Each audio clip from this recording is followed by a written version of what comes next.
We are back to the Soulframe again. Alright. Doing that, doing this, doing the magical things. Okay. Cool. I think we've had enough time between bosses though. So what am I trying to do? Blades of Anduran. Actually, yeah, I'll go get one of these. Peter Piper. Let's go. Oh. I need the light. Licht. Oh. It would actually help if you guys can see what the hell I'm doing.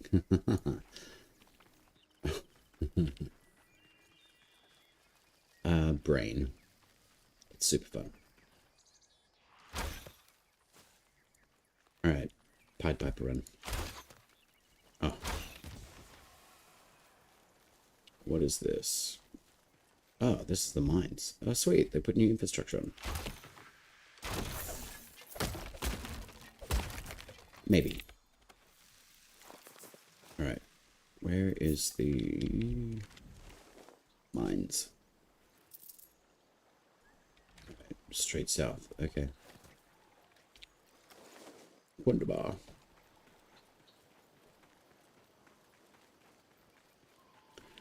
Meow, meow, meow.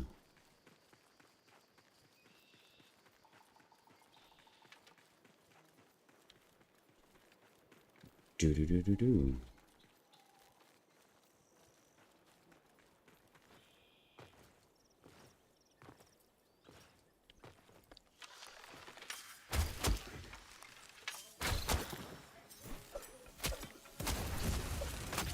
Oh man, you're the soul I wanted. Alright, aiming is slightly off. And a little rat. We love that.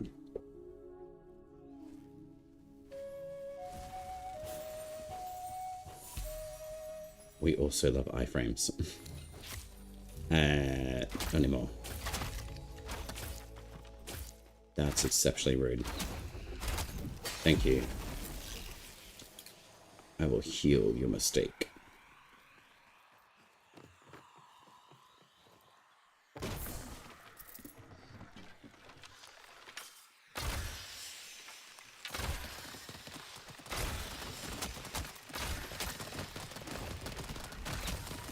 Yum, give me a soul.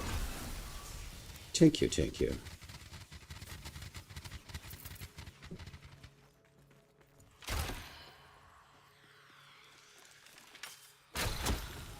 One hit wonder. Love it. Excuse me. Oh my god. Gimme, gimme, gimme, gimme. Thank you. Yo, nice.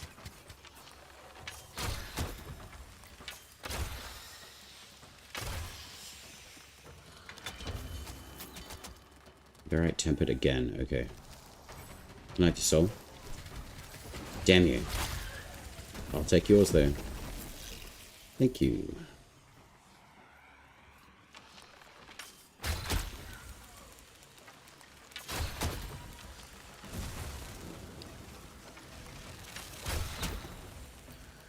Alright, where's this archer?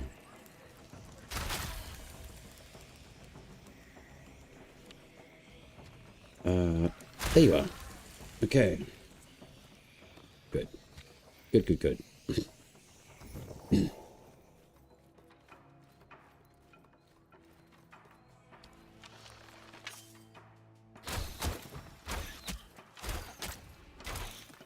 Gimme. Gimme, gimme, gimme. Oh, man.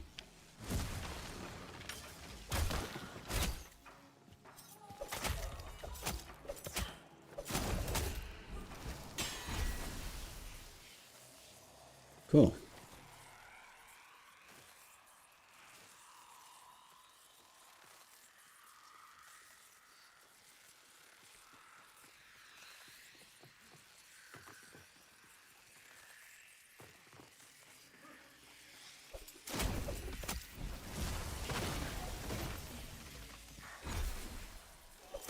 Okay. That was weird.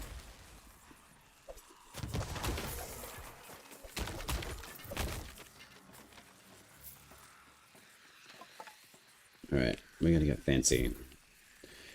We're going underground.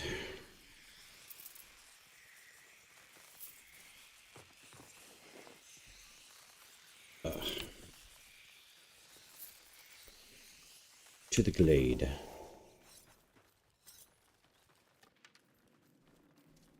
Alright, Peter Piper. Let's do this.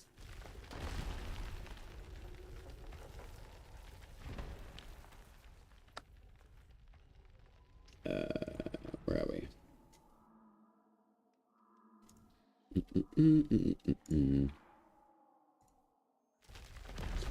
Meow, meow, meow, meow, meow. There we go. Alright, hopefully we've got mockers. Oh, whoops.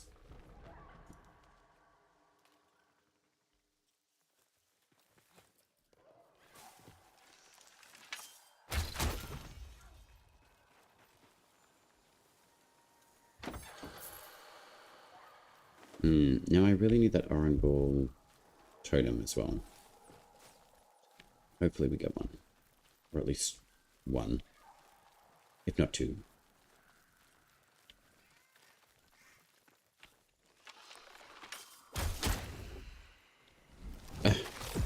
Well, thank you.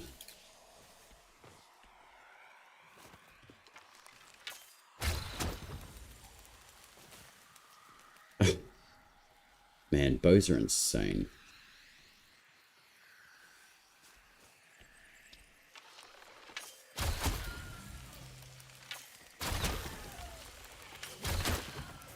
Still can't aim for shit. Funny.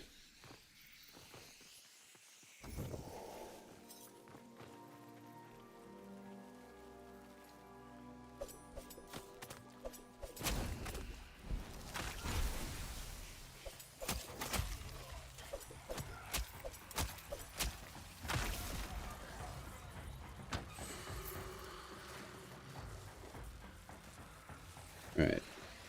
We need rare chests. That's what we need. Hello. Still can't aim for shit, and you're an assassin.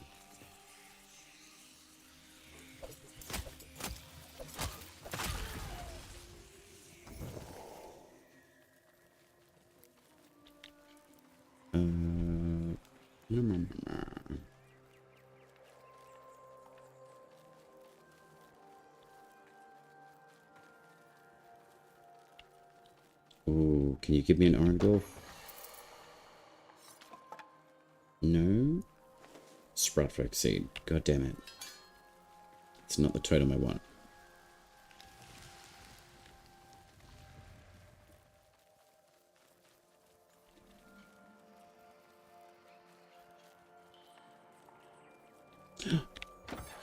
Iron gold. Give me iron gold.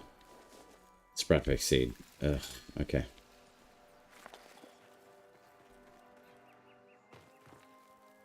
Damn it.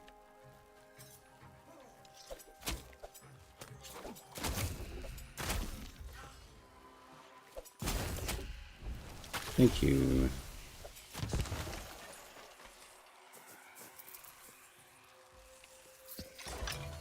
Alright, get out of here, squirrels. I need you not. Iron goal. Give me iron goal. That'd be great.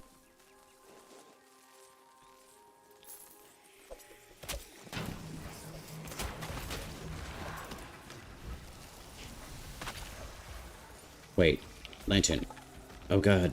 Run away. There we go.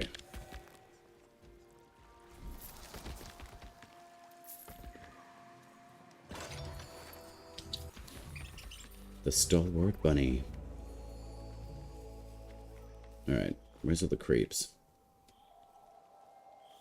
You're all over here, okay.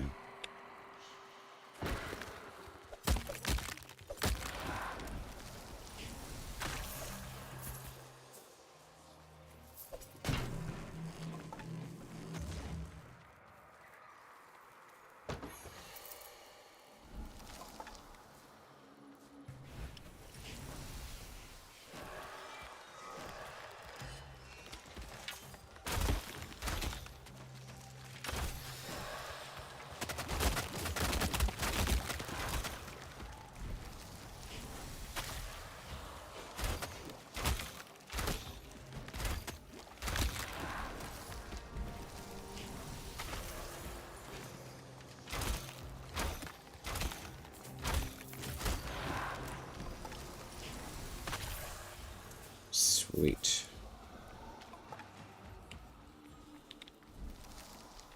Alright, where's the other creep? Creep, creep, wake up.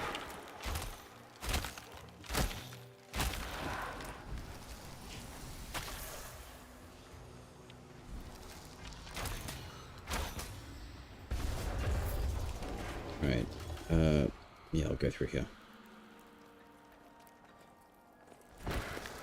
Oh god, forget about that one.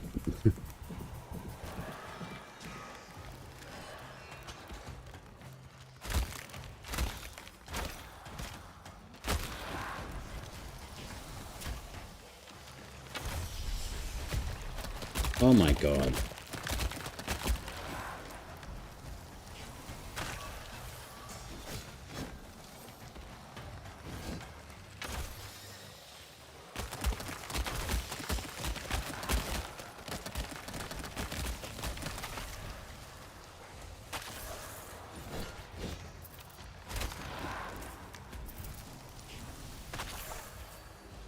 Oh, thank you, thank you. Alright. Give me Arngol. Pretty please. Damn it.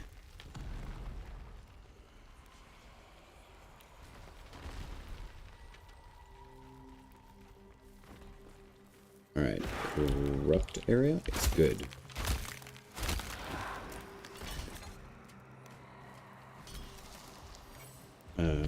So...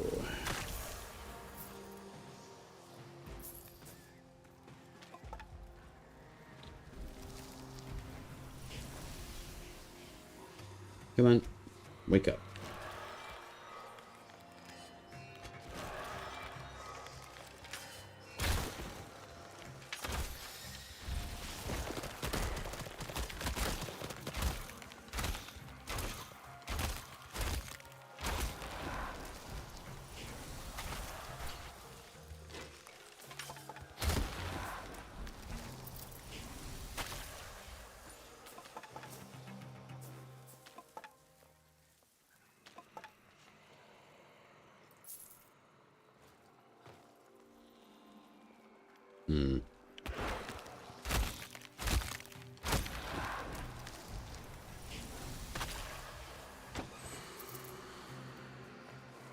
Okay.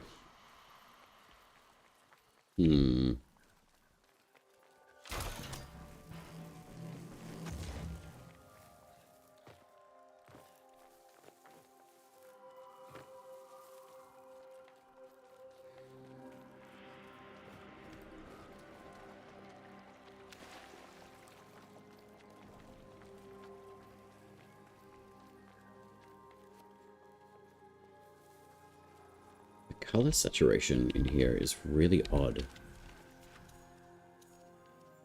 Let's have a look. Print API.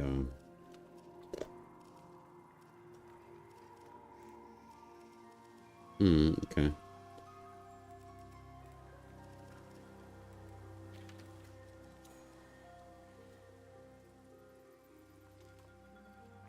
Maybe it's just the filter. Anyway.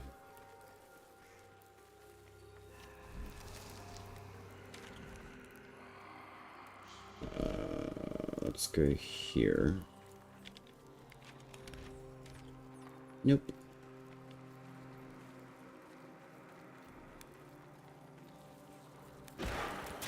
Oh god.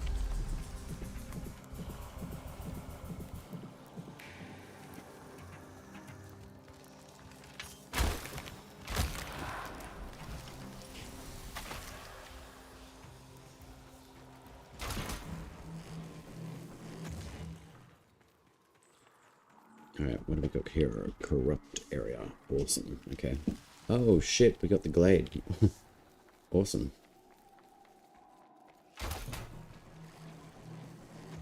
Perfect.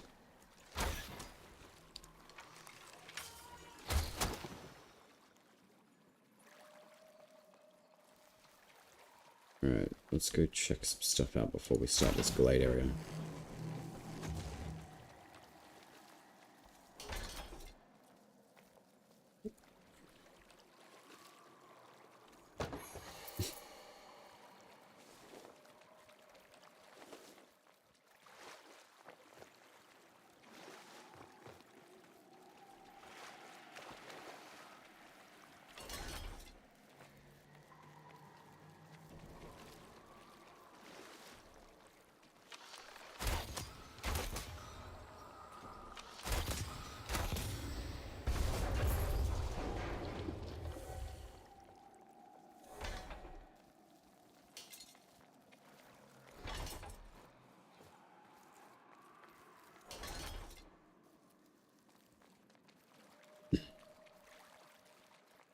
Endless farming time.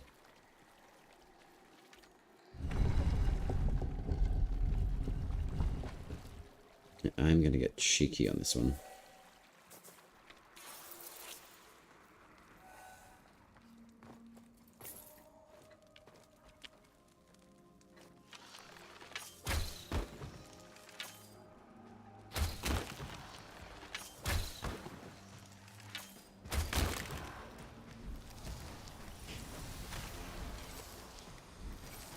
Damn it. It's too far away. Oh well.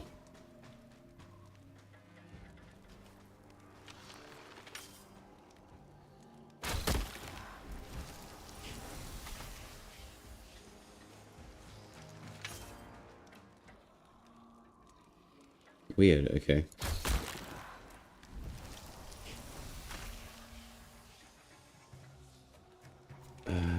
Where's in-game?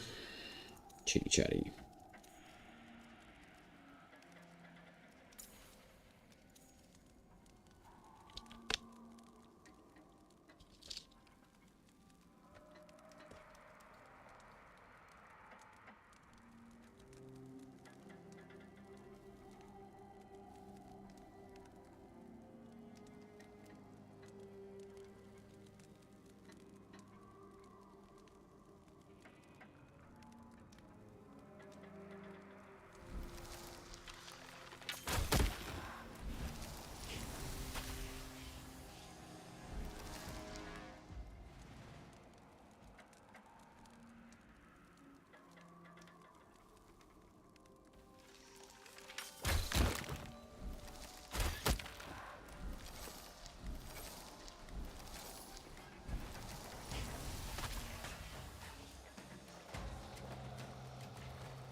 Science.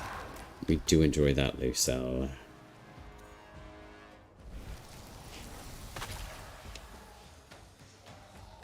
I don't need to level anything.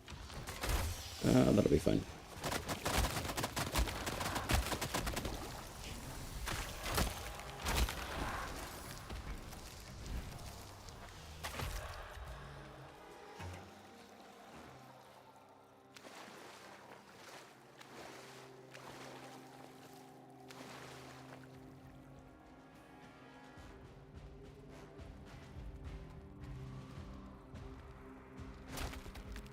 Uh-oh.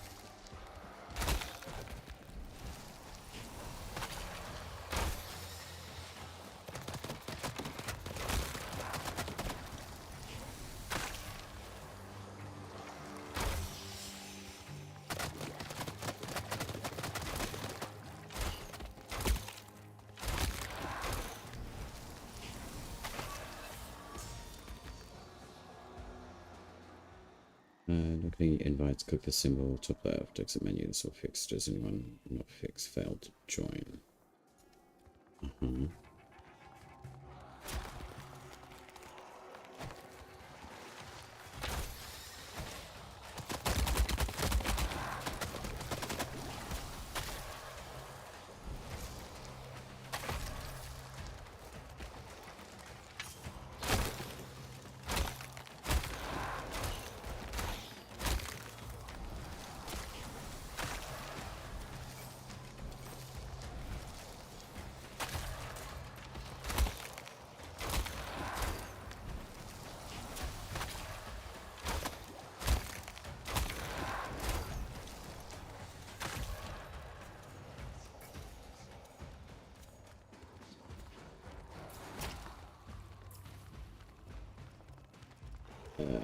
Not that person. Okay.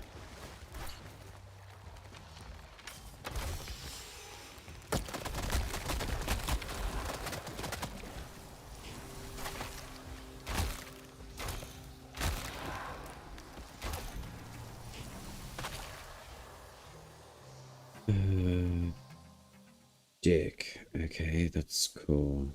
Let's see if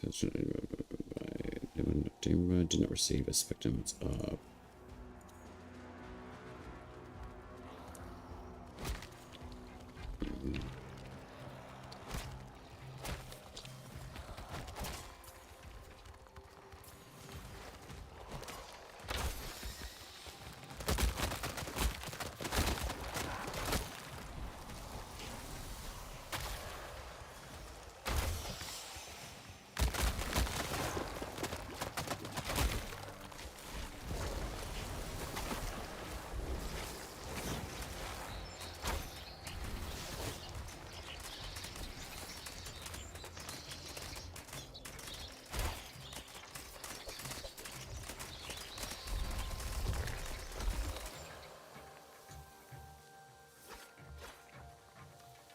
Right.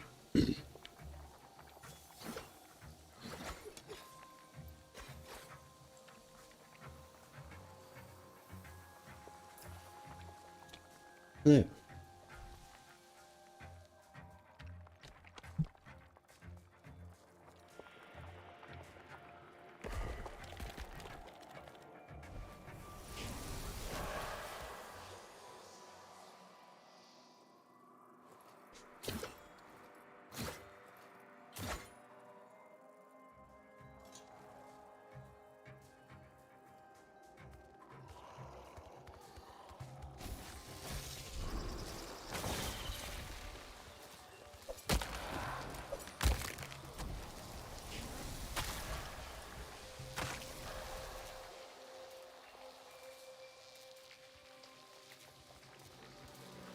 Ooh.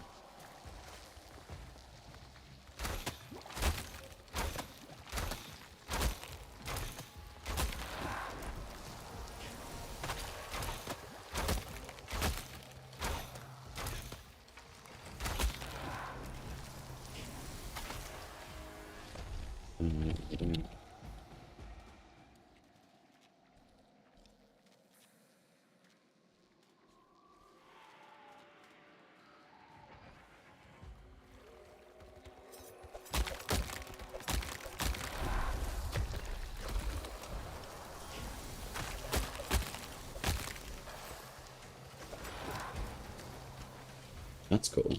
Okay. Oh, Tempest.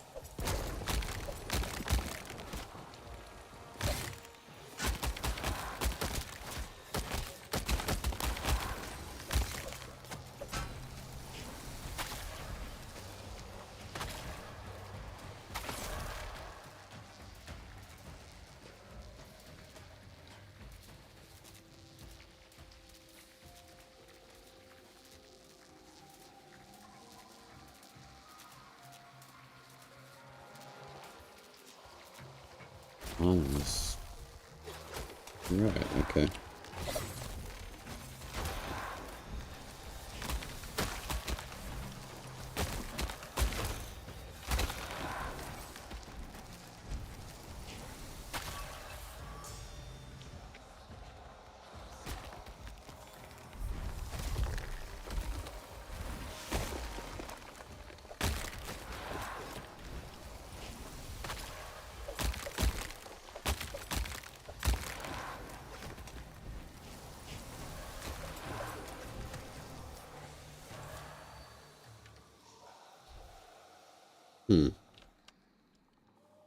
He's out for grappling hook. Yeah, grappling's fun.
Romeo's part.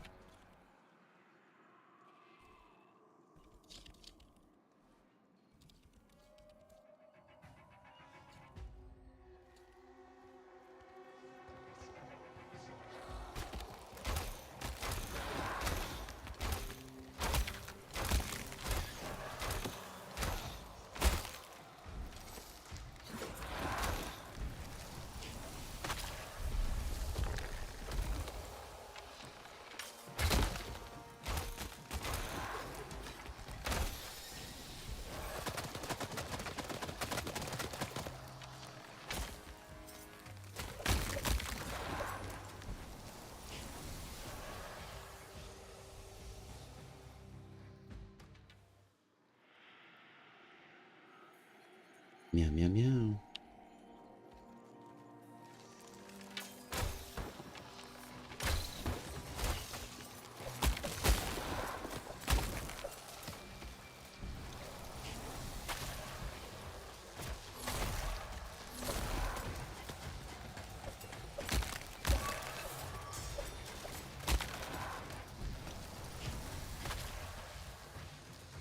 $62.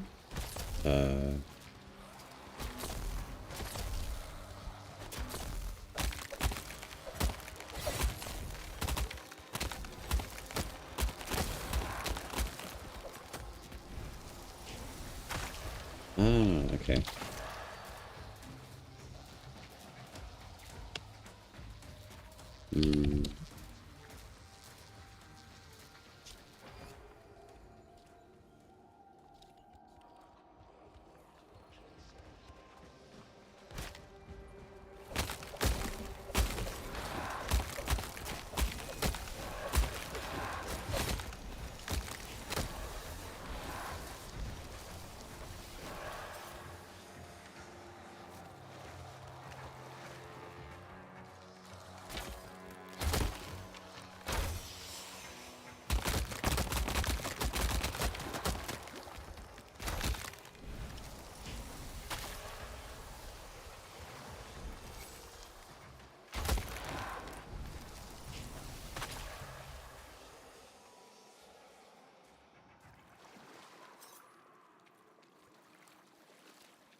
Where are we? Social. Scale. I need chat. Where's chat? Chat. Chat scale. There we go.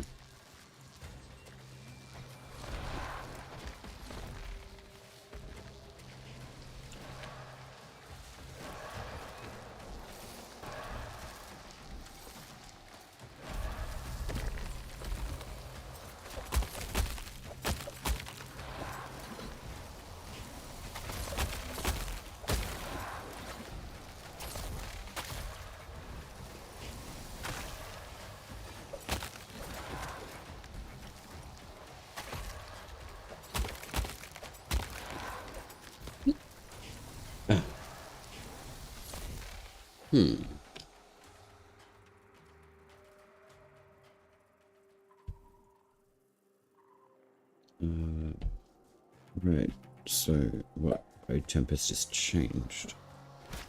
Total damage 68 to 72 is pretty low. Yeah, I think.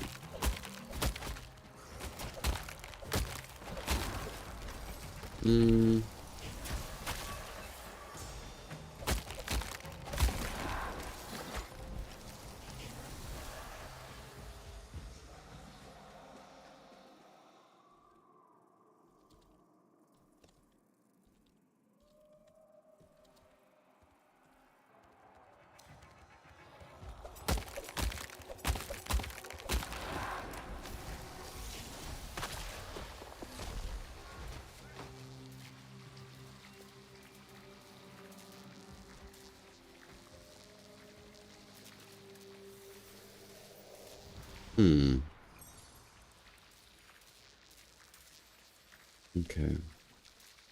Code Tempest time. Level.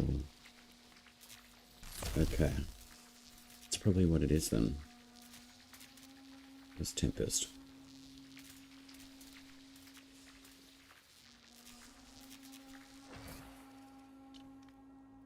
27, 11, 24. We'll put a bit of duration.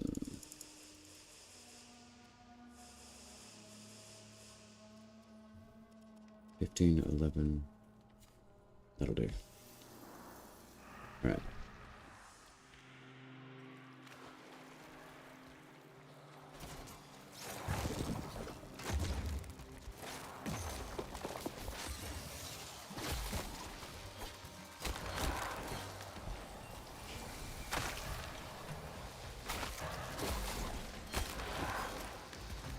Hmm.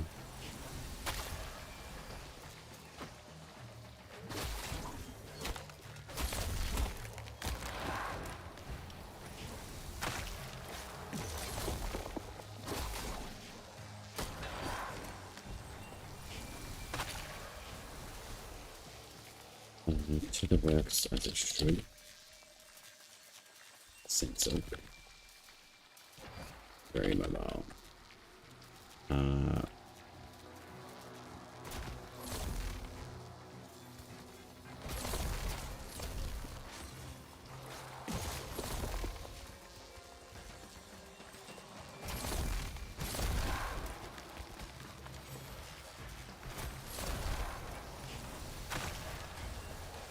Hmm.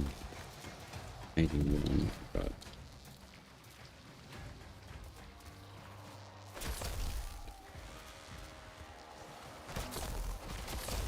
all right. Yeah, okay.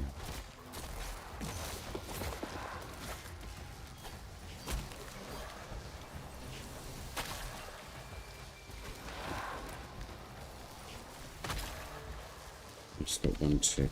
Go ahead.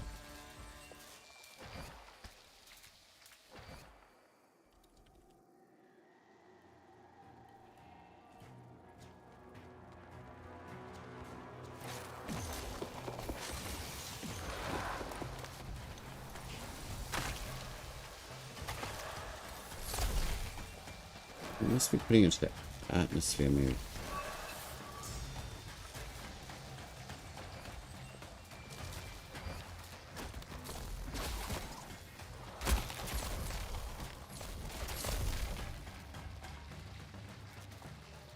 Okay.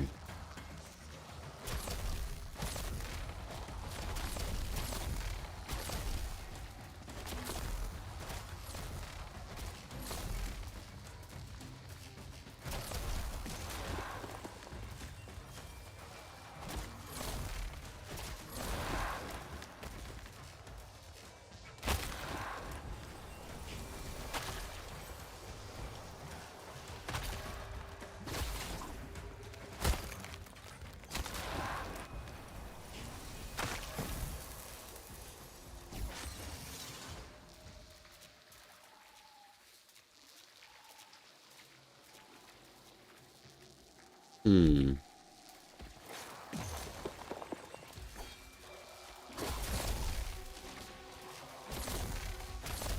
Yeah, the second ability.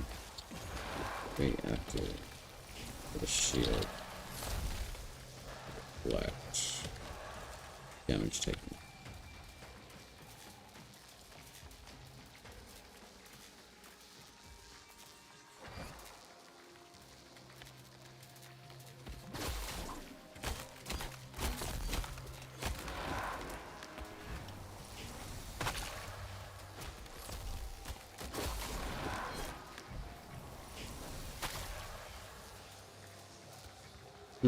Okay.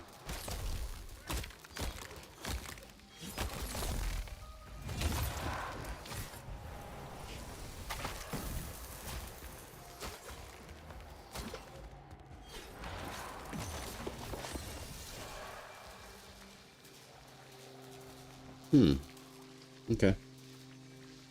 I didn't know nudity was a thing in Soulframe, but okay. Testing, though, makes sense.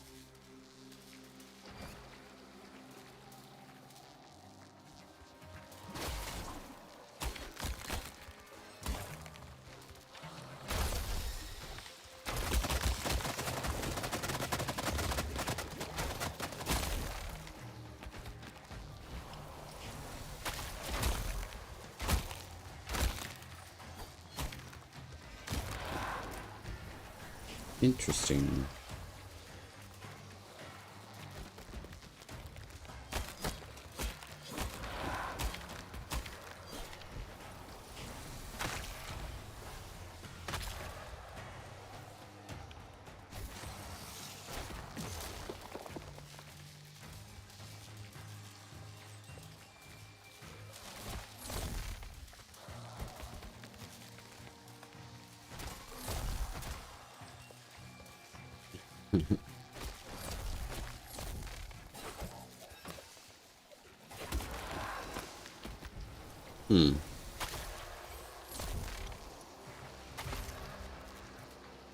Number 3.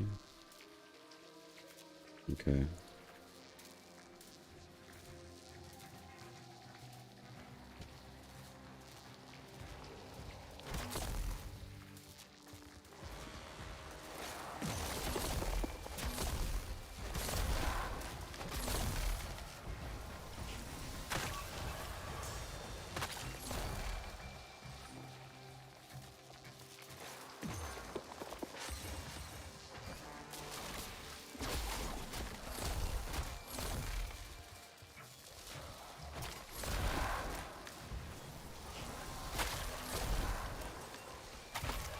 It's enemy scaling as well.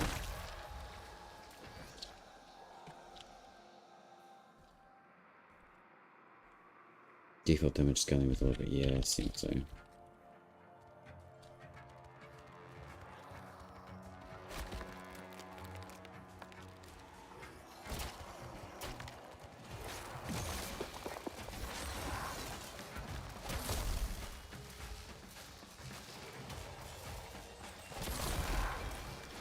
Yeah, okay, that makes sense.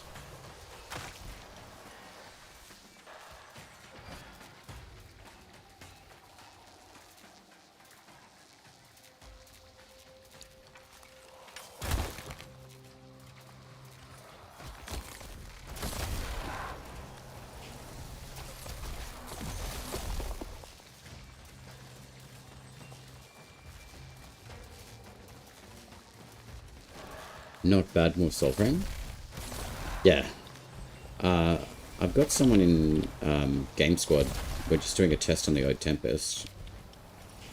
It looks like the Ode Tempest has changed its damage output. Yeah, we're just doing the Endless. It's just for a test on the Ode Tempest. Like, the tether works, which is great. But I think also the damage reflection has changed. It's based on armor, by the look of it. Sorry, enemy level. Regardless of your armor. 150 damage to enemies at level 20 seems fair, yeah. Oh, you're at work, Bane? Okay. Oh, nice. Well, that's good. What kind of material are the mills running?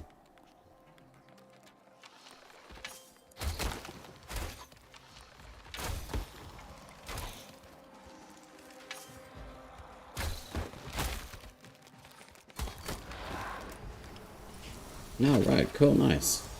Grain and wheat, yeah, nice. High level enemies. High level armored?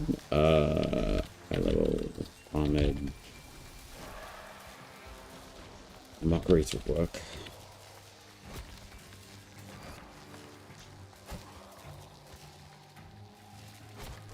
Alright, this chat is very large in game.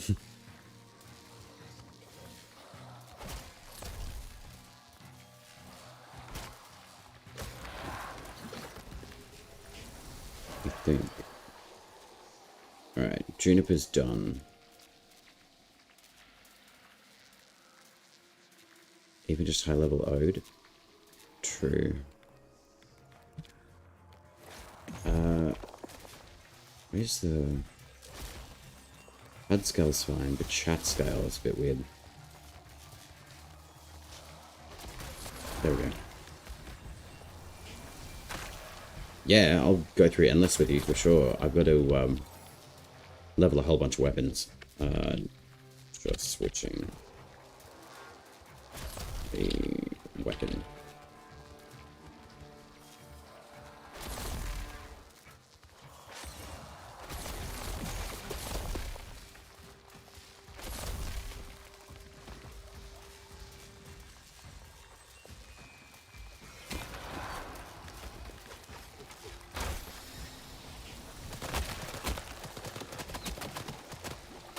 Yeah, this is a really good testing ground. This is great. Glamour?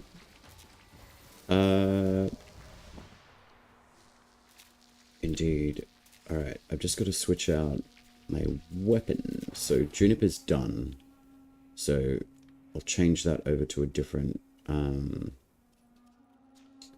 have I got? Stolton. That's fine. That's fine. That's now Courage. That's Courage. So I've just got to do the Stolton leveling.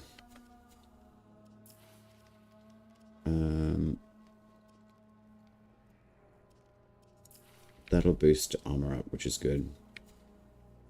Right. But yeah, we could definitely do the endless run for sure. It's very, very good. We're already at level 28, which is pretty decent.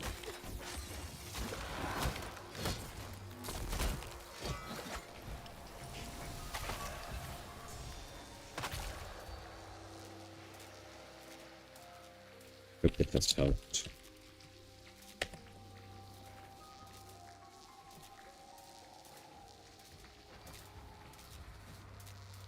Cool. Yeah.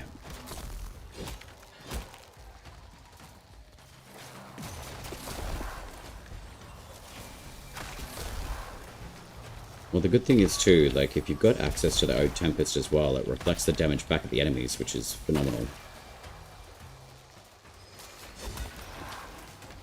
Wow, okay, so this one does pretty much a one hit on these guys so far. On a throne. The only thing is you've got to have your shield active like the whole time. Otherwise they can pretty much one hit you, and you don't want that. And then that'll close out the endless run. Maybe 30 hours? Oh yeah, that's fine. Honestly, like, it's leveling up even like a lower level envoy is really, really good. Yeah, there's heaps of weapons. You'll probably find, like, I would probably look at some of the weapons you won't need to necessarily keep. Like, I got rid of some of, like, the lower level 1-star weapons before because they didn't have enough inventory space. I think I had to get rid of, like, 4 weapons. The Unsula, the Riv 2, Fast 4, and the Solace 1, I'm pretty sure.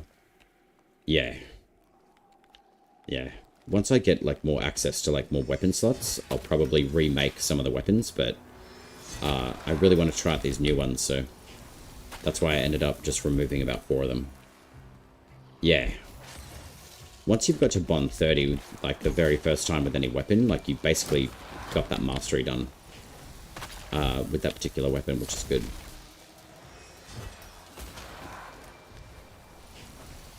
But yeah, Endless Run is really, really good for this.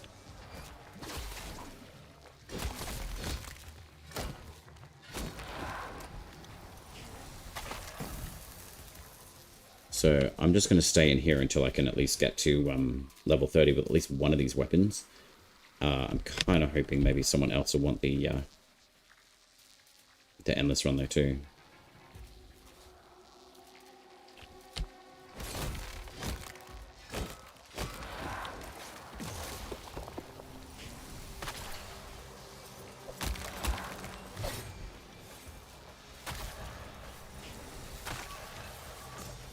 So this removes...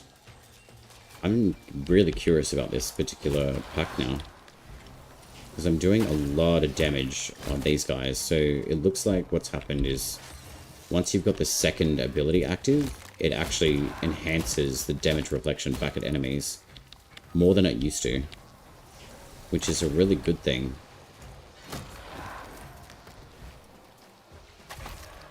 Just trying to hoard so you get the mastery from weapons too. Yeah, I've done that before, previously.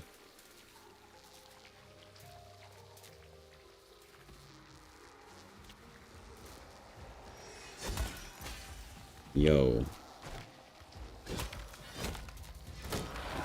This thing chunks damage though, like, it's a pretty good weapon. So yeah, if you throw down your 2... and then you activate your shield. Just let these guys hit you, and that'll reflect their damage back at them. I didn't really notice the difference in the change of the pact until now.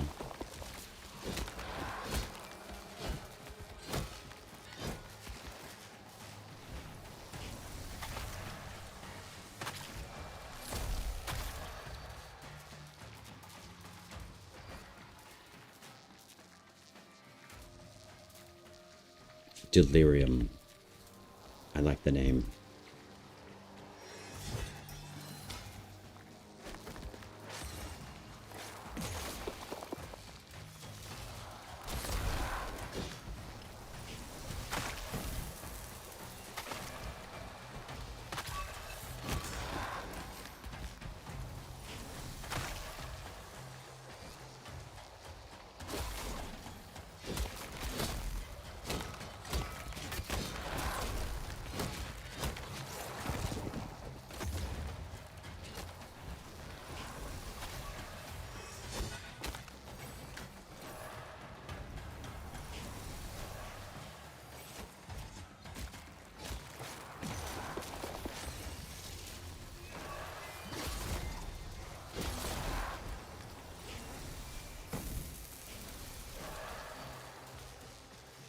Yeah, this pack is really good still, but I see what they were talking about with the changes of it.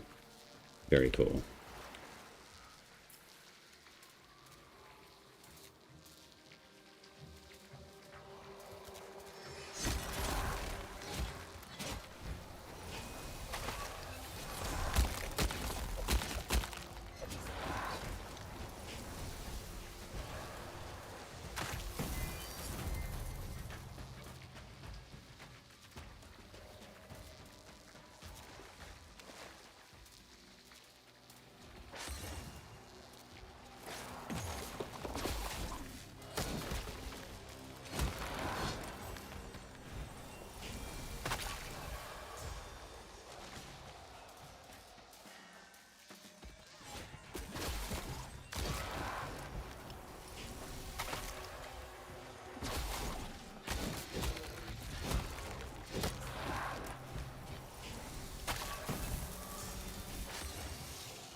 Rage bar, we want endless true.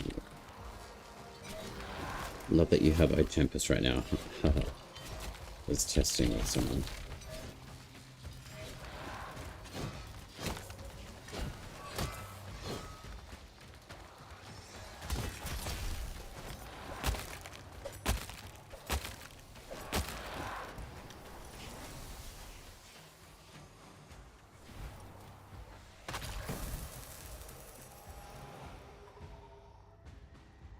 Alright.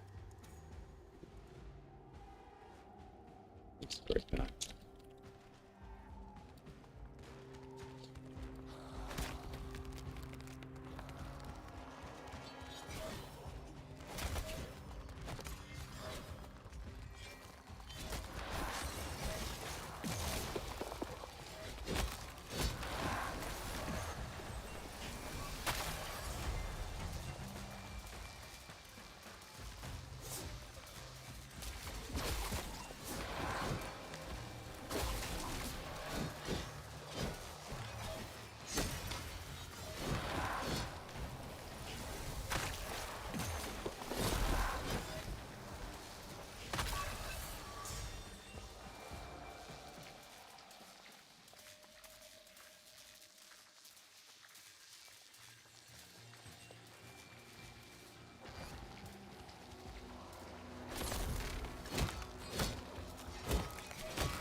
This is really fun.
Oh dear. I died.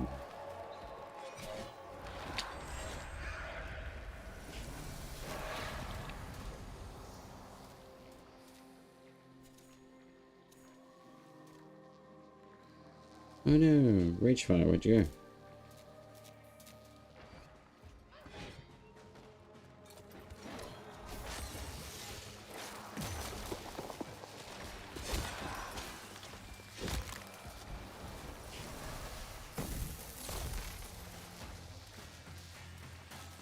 Can you play this through Warframe? It's a completely different game, unknown.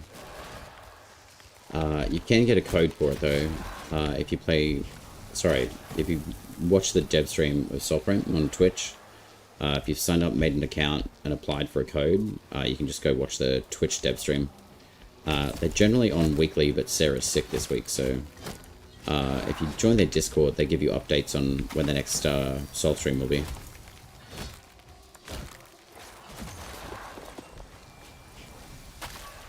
But we're just doing a bit of a test at the moment with the O Tempest. It's pretty cool.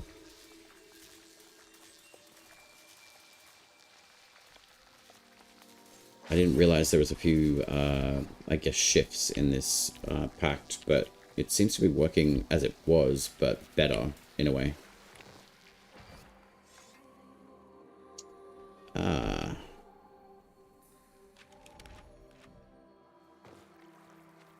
It's a large game. Not at the moment, no. It's a pre-alpha, so it's not even, like, really that big. I can check the file size, though. I think because I died, we've got to reset. I think if I died, the blade is not done.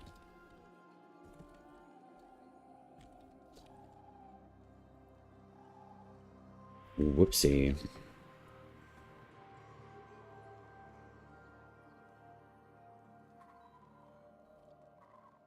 Good eve. Hello, Gaberwitz. How are you? It is a good evening. I'm not too sure on the game size, unknown, but actually, you know what? I'll just check. I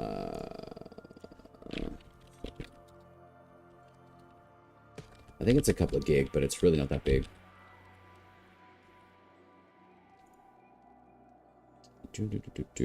They do recommend like 4 gigs of memory.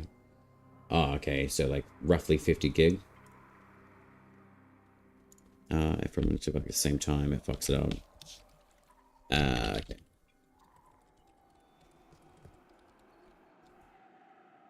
So yeah, like roughly 50 gigs-ish. Fine 2 times. Oh, hell yeah.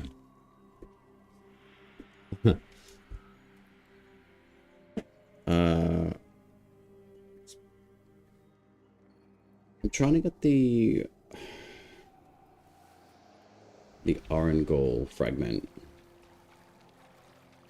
I'm gonna get back to camp, see if it works again. Yeah, probably will do the same. I think with... I'm trying to figure out which one is the best way to get the Orangol fragment.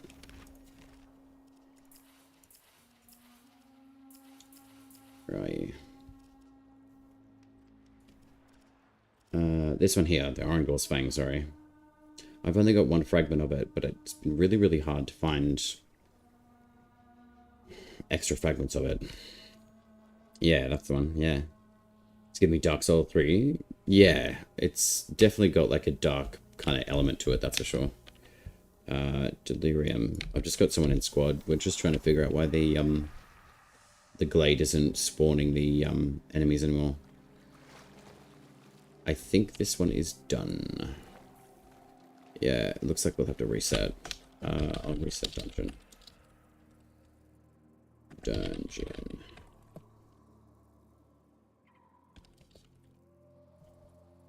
That's all good.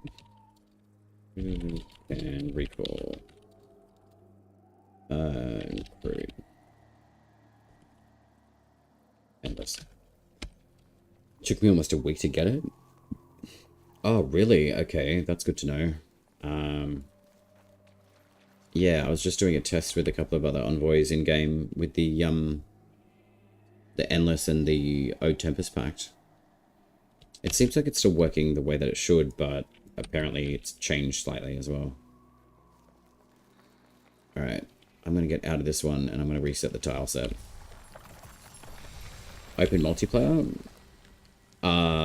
No, it's not nothing like Elden Ring, not in that respect. It is like multiplayer, but you can only have about 3 people in your squad. And the map isn't anywhere near as big as Elden Ring. For a single game, like where it's at in the Prelude series, it's pretty big. So travel is massive, like for this game, but not as big as Elden Ring. I wish we had something like Torrent, but unfortunately we don't. The closest thing you have is like a spirit form that you can kind of use for a certain time. But that's about it, really. But yeah, it's definitely got like Dark Souls elements to it, like you dodge rolling and stuff, but you don't have any like fat rolling or anything like Elden Ring, thankfully. And it does have like bigger bosses as well. Like you can go through the entire world map. And take on, I think there's roughly about like 8 bosses that they've added into the game, which is pretty good. I just hope that this has got the Endless Glade in here again. Which is what we were doing before. So it's basically like a cheat way of just leveling up your weapons pretty well. But I think because I had other people in the squad and I died, I think that's what broke the Glade from working properly. But yeah, Orangor's Fang has been a bit of a pain to get. Gamer, what faction are you part of in Soulframe?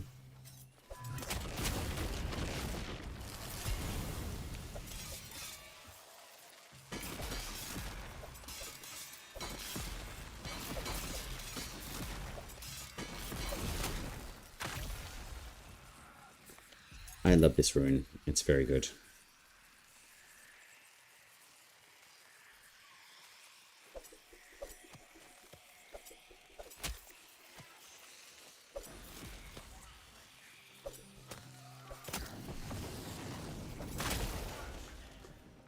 Oh, you're now in Alkers? Okay. I've been running Silent Rose pretty much exclusively since I finished Alkers. They were my first because I chose the Zelda Pact as my starter kit. But after Kith of Kings didn't really give me much of the joineries that I was really looking for. Anything really. But I didn't really stay with them all that long. I just stayed with them long enough to be able to level up and just get everything from them. And then I switched over to the Silent Rose faction with Lady Diora. And it actually seems pretty good. Like, the RNG drop chances of all the joineries, especially the blessed ones, with Silent Rose have been the best, in all honesty.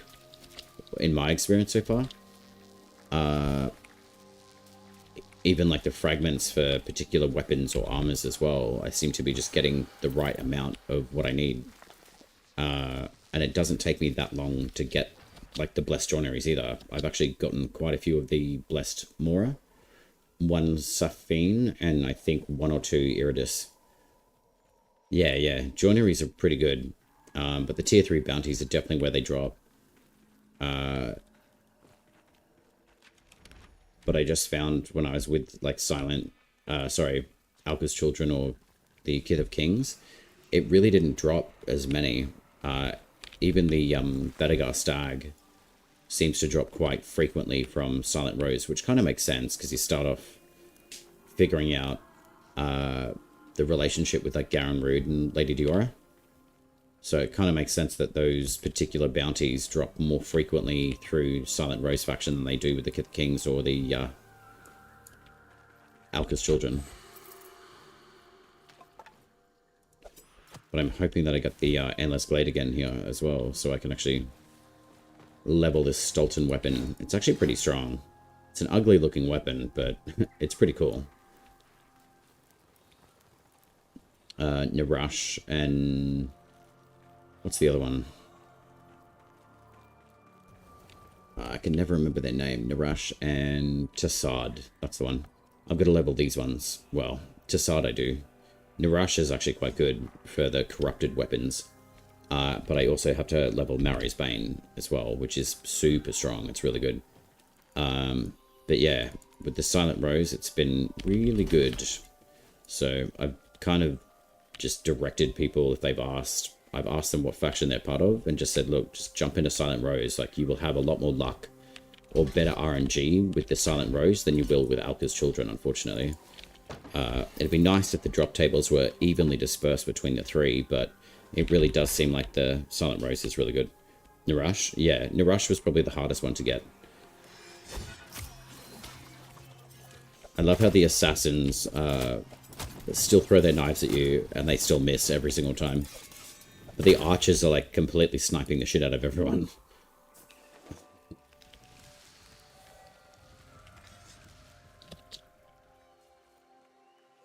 I like these new enemies as well, like the Lumberjack Stormcallers, whatever they are. I do like the ability that they're casting. I wouldn't actually mind seeing their first ability on the Ode Tempest as well. This Flame Ball on the Ode Tempest doesn't really thematically make sense to me.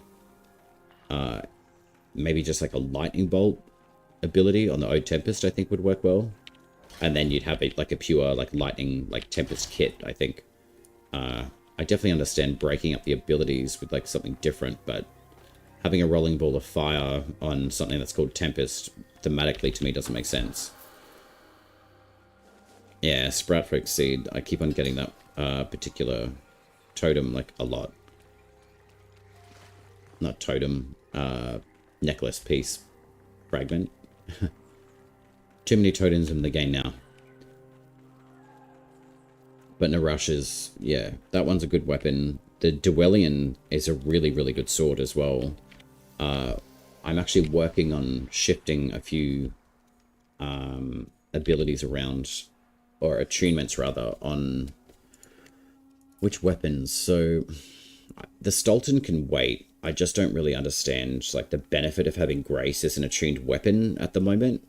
So pretty much all of the longswords. Dwellian starts off as a Grace base, but I've actually attuned that with the Blessed Amora, with the Courage, which to me makes more sense. I could make it into a Spirit Sword if I really wanted to. I think its look is really nice, and it's a very strong blade. So I think having this as like a melee sword for a spirit weapon, I think could work really well. Juniper Bow, I'm looking at either shifting to Courage or Spirit, but because we've got Blitzel as a Courage bow and Thistle as a Grace, I think I'm leaning towards more of a Spirit bow, in all honesty, and that would work really well in tandem with the Iselda, or Oshelda, I feel. So I think that's my plan of action with that. This is a really good Spirit Pact. That's a really good Spirit Pact. Orangol is more of, say, like an even spread between Spirit and Grace. Bramius is definitely more of, say, like a... probably more of like a Courage-based pact alongside Tethrin. But, I mean, Tethrin, you can actually put a lot more Spirit into it as well to make your... Actually, no, Spirit wouldn't really make sense a lot of the time with this one, because the Fellist ability is just basically pure hit-based ticks. So you get like about 5 hits with the Fellist ability active, and it'll just last forever. Where these two are just instant casts. So range and courage would probably be best with Tethering over Spirit. It just depends on what kind of weapon class you're using. And then Siren, I've been using a lot more courage in it with the least amount of Spirit that I possibly can get and just boost the range. And then with the Trick of the Light, it's actually quite good. So it's interesting to see what works with different packs as well. So Tempest has been a really, really good pack though. So I might even switch it up and just use Tethering. And I'll bring my Stay Puft Marshmallow Man with me as well. I'm just going to swap this out because I do want to test probably Tethering. I'm going to be honest on that. With what are we thinking? Rattan's done. All of these are pretty much leveled apart from Nettle, but I don't really use Nettle all that much, and I have reforged it with a Gildor Polished as well, so Preludes is probably a good choice. But I have looked at potentially shifting Skilter away from Grace Achievement to a Courage base as well, so I think I'm actually going to do that. So I might actually just do those now. So I'm going to reforge Juniper as a Spirit Bow, and I'm going to put the Skilter into a... No. How can I do better? I think I'm going to make that Courage, so I'm going to tune this bow to Spirit. And then I'll re-level that, and then... Said, yet you hold me still. Where's Skilter? Fine. I'm going to make this into a Courage-based weapon now. Let us fail together. So that'll work really, really well with quite a few different packs, I would say.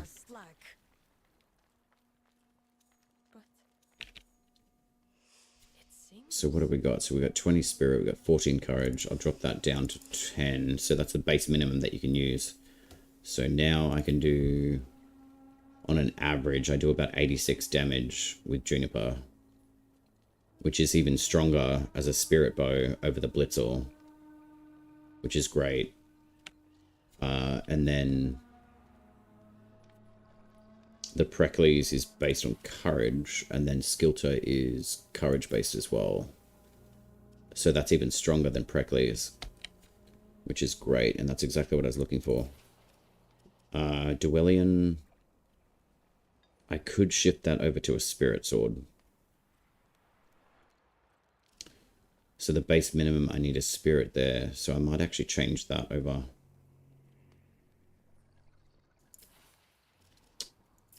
But I will level the bow first.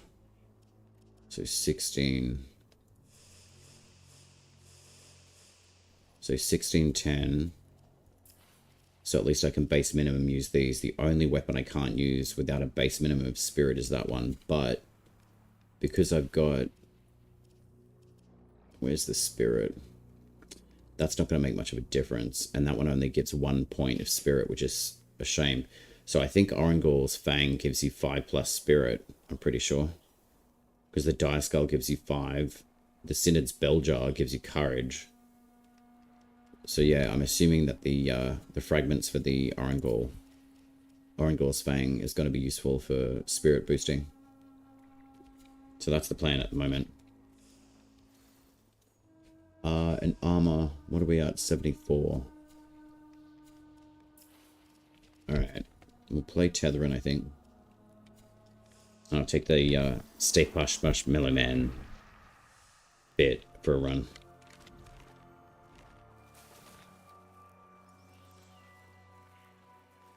So hopefully this works pretty well. Yeah, the damage output on the bow is really good. I'm glad I switched it to Spirit.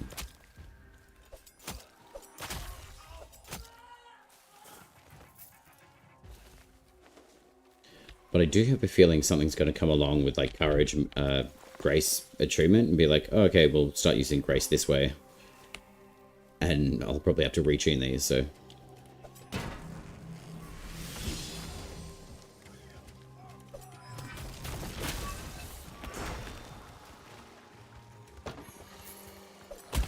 Oh, hi, bud.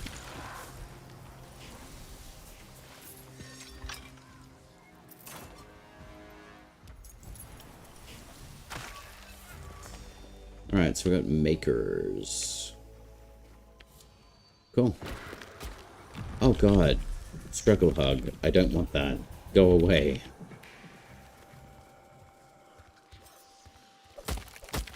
Yeah, wow. Even this being a courage base now is much better. And I never really had less, like, grace until a little while ago. I don't think so. It's nice to have a fresh perspective on these weapons with a different attunement. That takes a lot less damage to output, even on a base normal attack on the skill task, so that's good.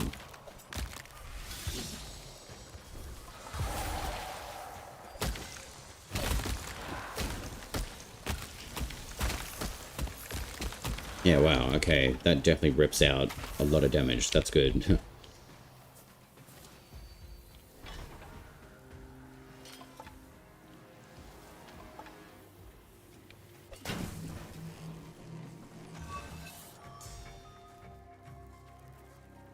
And the Fellist ability, once you cast it, it just lasts forever. And I really like the Thorn looking spell cast on these as well. It's really good.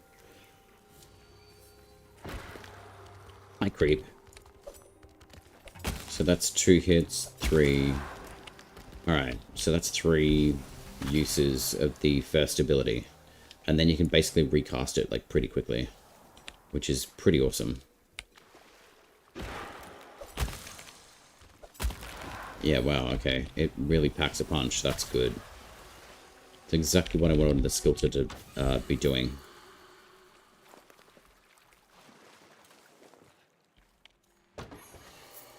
Alright, what do we got? Sprout Break Seed. God damn it. I keep on getting those, like, so much. I have a feeling, though, if I switch faction, I may actually get the Orangle's fragments a lot easier. Which faction did you say that you were a part of? Was it the Alkers? Yeah, you're an Alkers gamer. I can switch any faction, so I might actually do that. I think these creeps can actually, like, come up here as well. So that's 2 hits. Wow. I mean, I know that, like, level 10, but still. That's still pretty good damage output. Are you going to go inside your body? Or are you just going to hang out in the tree? Okay. I'll just let you hang out in the tree.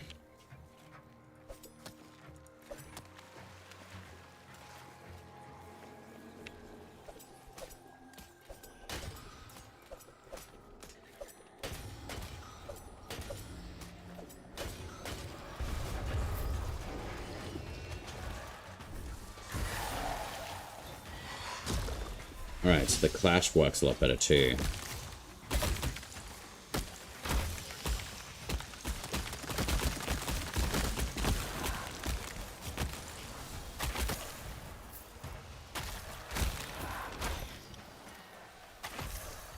Nice, okay, cool.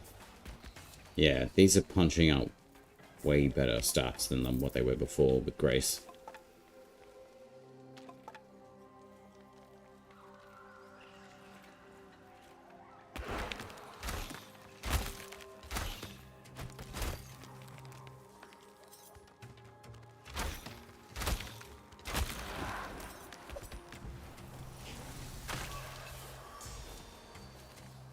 And the glades are really, really good for leveling too. I'm sure that you guys have figured that, but honestly, they're so good for leveling up, especially even just normal mockeries. I think they give you about like 1,000 XP anyway, which is good.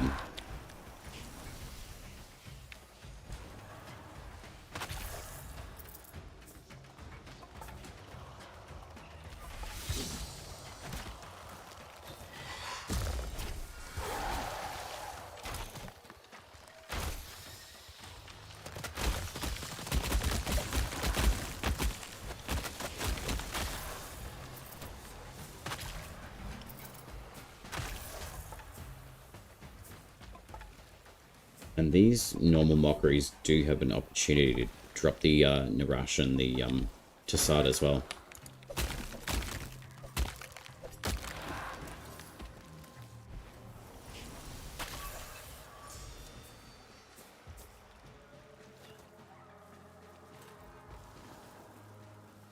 If you do feel like getting cheeky, though, you can use the Siren Pact with a fully loaded pickpocket passive, and then just jump into your Glamour Moth and fly around these spirits, and you can just use your soul sight to see them and just steal their stuff from them.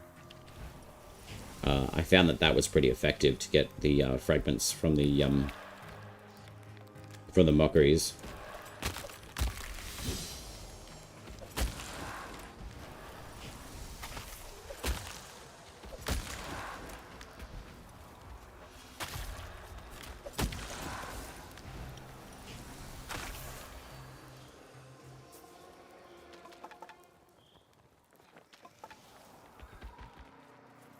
But I have to say, like, this whole entire Preludes has been exceptional. It's been very good. Right. Wake up, creep.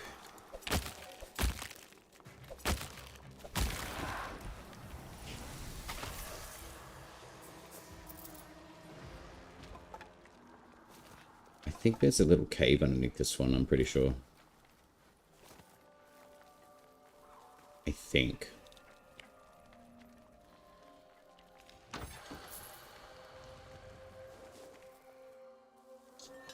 Or not.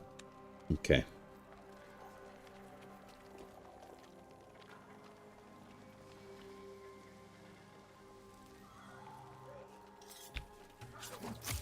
Oh man. One time I was moving and the one time you actually don't miss.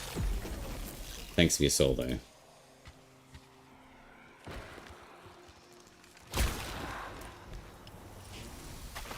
How have you guys been finding the rune farm for the Alka's Breath and I think it's Arcstorm and the Flame Everflame?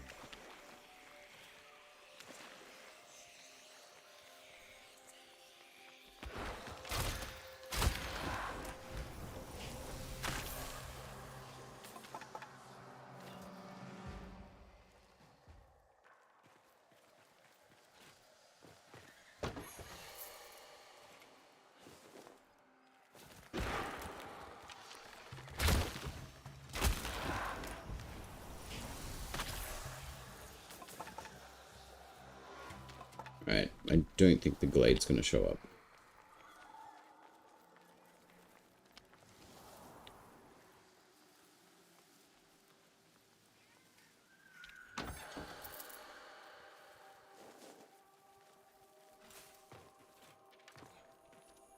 I'd really like the Orangol's Fang, but it just doesn't want to drop. Which is a shame.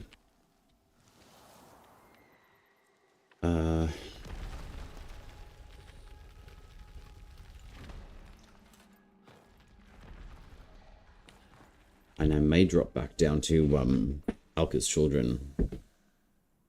See if maybe that'll give me a bit of a difference on the Orangol Fang drop.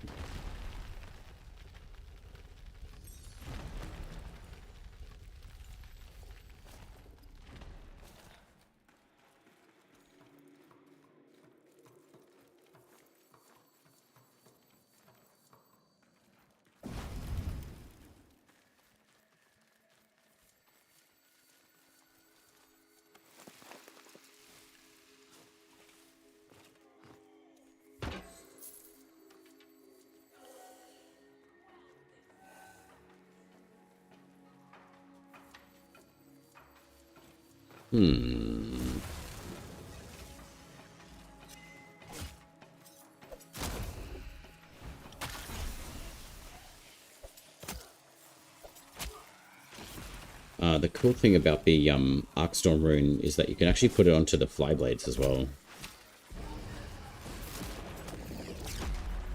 I think that lightning bolt, honestly, should just go onto Ode Tempest. I literally say that pretty much every time I see it.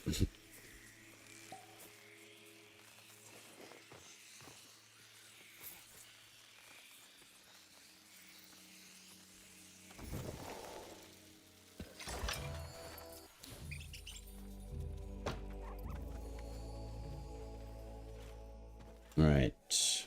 Let's go get some enemies.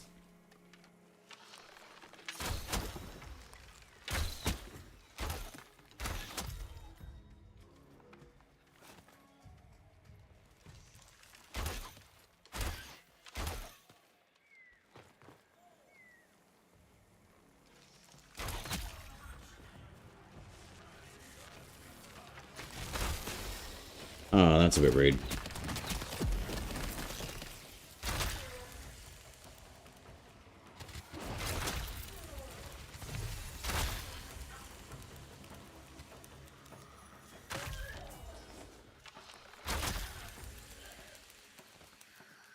I love this rune. It's absolutely incredible. Right, Rose's Bodkin. Righto. Yeah, I think I'm going to switch it up and go see Alka's Children, to be honest. Just to see if that makes a difference with the, Nice try, buddy.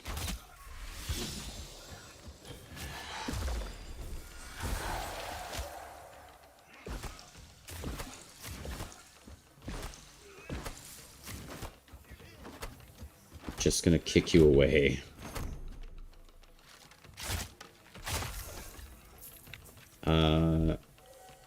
Oh, there's a 3-star. Alright, I'm gonna go do the 3-star first, and then I'll go switch to the Alka's Children, I think, for this week.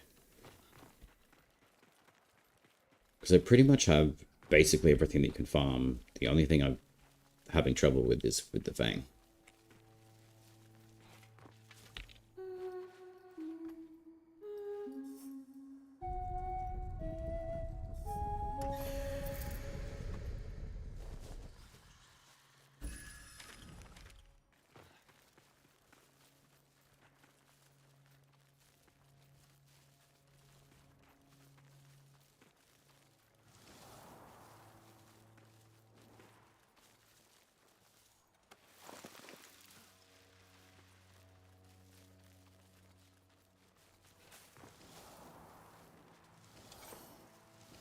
Bunny, come here.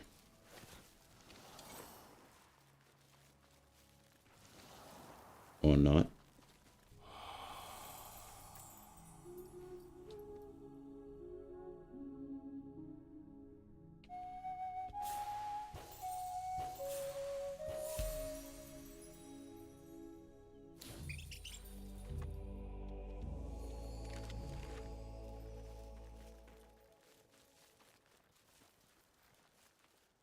I really wish chat in-game would go away sometimes, rather than sticking on screen. I clear it? Damn it. Normal. Ah, right. You can put on a do not disturb mode. That's awesome. I did not know that. So it's D&D. Do not disturb. Yeah, wow. I did not know that command. That is nice to know.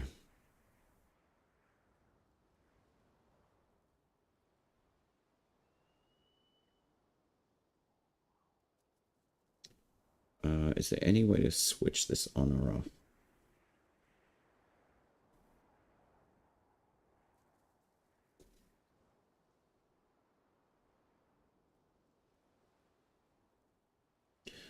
Okay, so you can switch to global chat and squad chat. That's cool. I had no idea about these commands.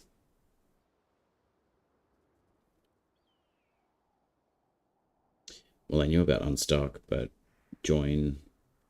I did not know about D&D though. Do not disturb has been enabled.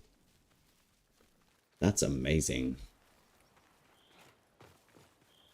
I wonder what that response will be then, because that'll at least get rid of the chat. That's really cool. Alright, let's go. I can hear the Cabbage Patch Kids. Where you at, guys? I can hear you. There you are.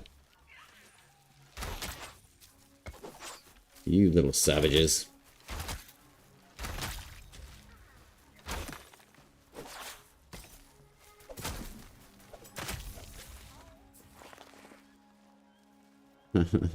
I'll better. Alright, we'll go smash this out. Alright, so we gotta go to the glade area. Anyway. Lose your ranks. Or lives. Envoy, you know what to do.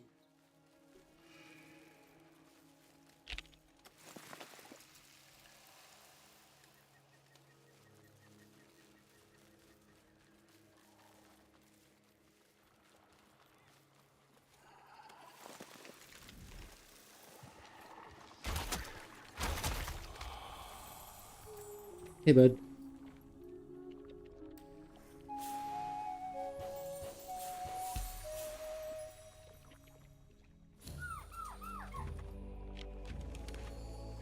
Ooh, let's go do the paperwork run. So, what is that? So if you type normal with a slash. Alright, so you can turn off and do not disturb. That's pretty cool. Sweet.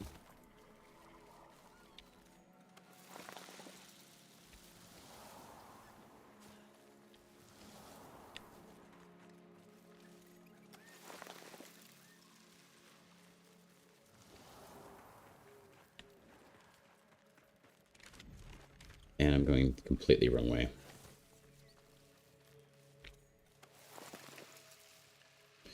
Oh god, chat disappear. Thank you. Oh my gosh.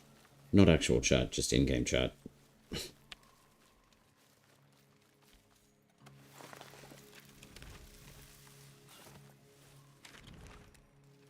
Alright.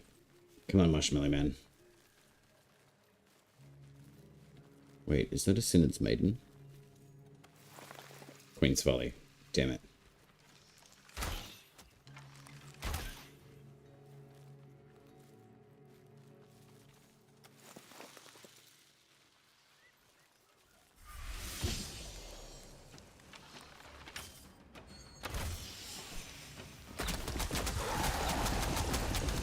Yo, holy.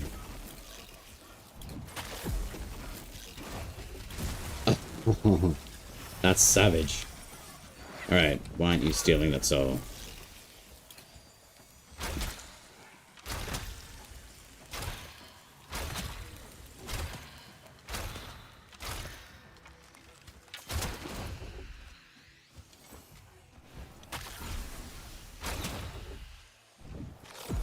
Dude, that's a shit ton of smite. That's crazy.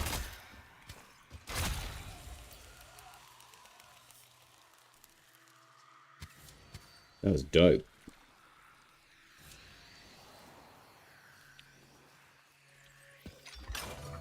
Ah, it's Gary and Blender.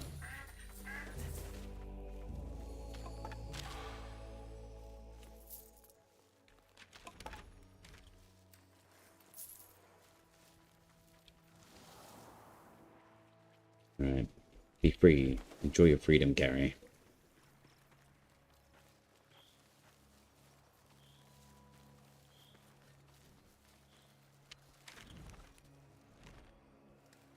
I think, yeah, this is it.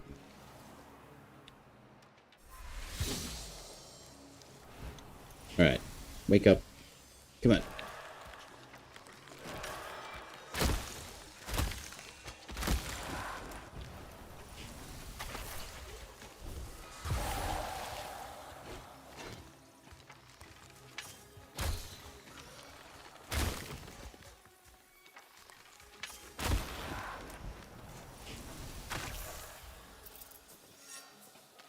Ah, Narash. Nice.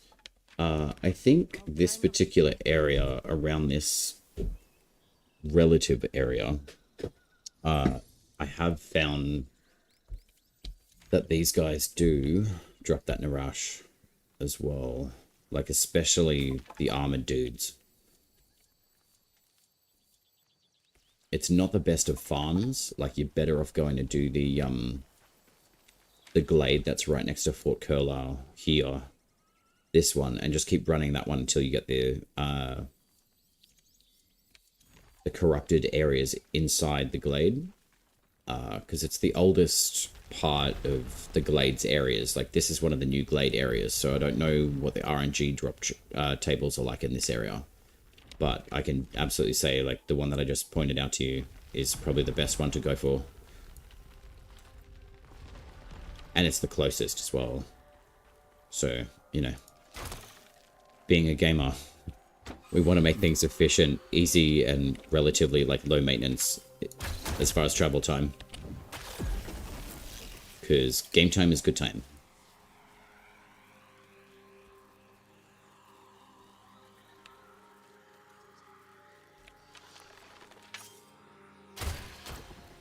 What a headshot.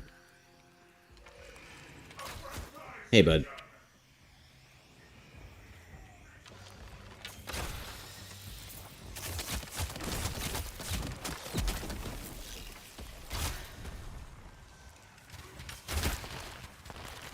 Yo, that's just one headshot.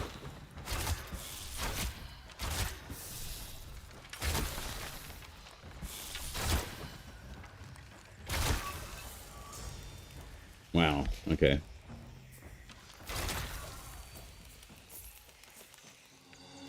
Dope. Like, you really don't need to use Tetherin's boosting ability if you've got one of the runes attached to your bow, but it definitely makes a difference if you want to, like, output your damage, like, super good. That's nuts.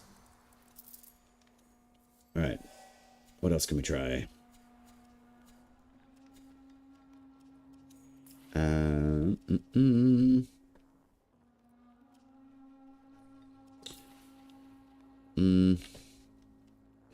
I've used Bromius quite a lot, but it is really fun.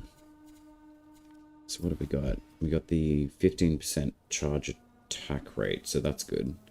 Smite chance and magical armor. The arrow hail slow is actually really, really good. But the 15% charge rate is really dope as well. And that's stagger on primary attack. I think I'm going to stick with charge rate for now. Yo, I got 3 copies of this? That's crazy. 4. That one's maxed, but I did not realize I had 3 of those. Okay.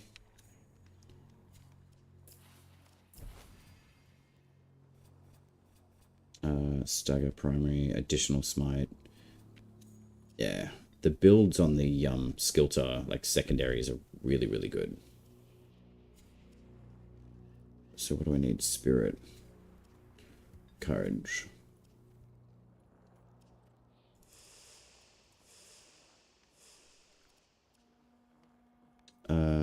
Grace. What have I got here?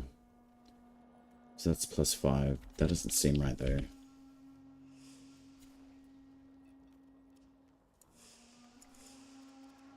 That's right. Marshmallow Man? Yeah, man. I like my Marshmallow Man. The Stay Puffed Marshmallow Man. He is quite delicious. We do have a surplus of Longblade points now as well. I mean, we've got a ton of Longblades in the game, but we've also got a surplus in the Shortblade category as well now. Which is unfortunate because we've only got like 2 sword and boards in the game, which I haven't really used a lot of. But yeah, the tree is barely fillable. So I've focused in on a smite mechanic with the sword and boards. With pole arms, it's still pretty good, but I don't know if it actually takes away any points, like if you sell a weapon. So maybe a way to test that is to see, maybe I could sell... let's have a look. I don't want to sell Vetch. I like the look of that weapon too. It's really good.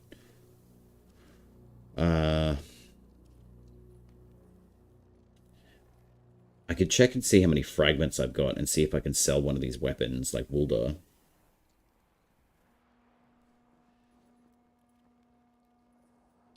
Which is a possibility. And I did switch the Bog and Myrtle over to a spirit-based sword and board too, so...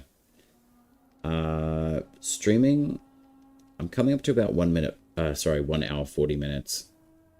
I'll probably do about like another 20 minutes, but it is well past my bedtime again. I usually go to bed at like 8 p.m. It's about half an hour over that. So I'll probably just stream until like 9 p.m. my time, which is about 20 minutes from now. They did mention adding greatswords. I do feel like they did. Yes, I think someone has actually mentioned that as well. Let's take a sword and board for a whirl. Because I haven't used Bog of Myrtle for a while. And I've been having a lot of fun with the bow, not gonna lie.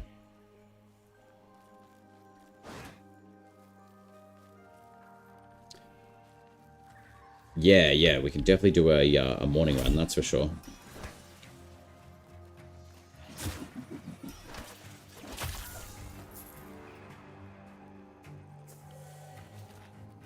Yeah, I'll probably be on tomorrow as well. Like, I'm pretty obsessed with this whole entire update, actually, so.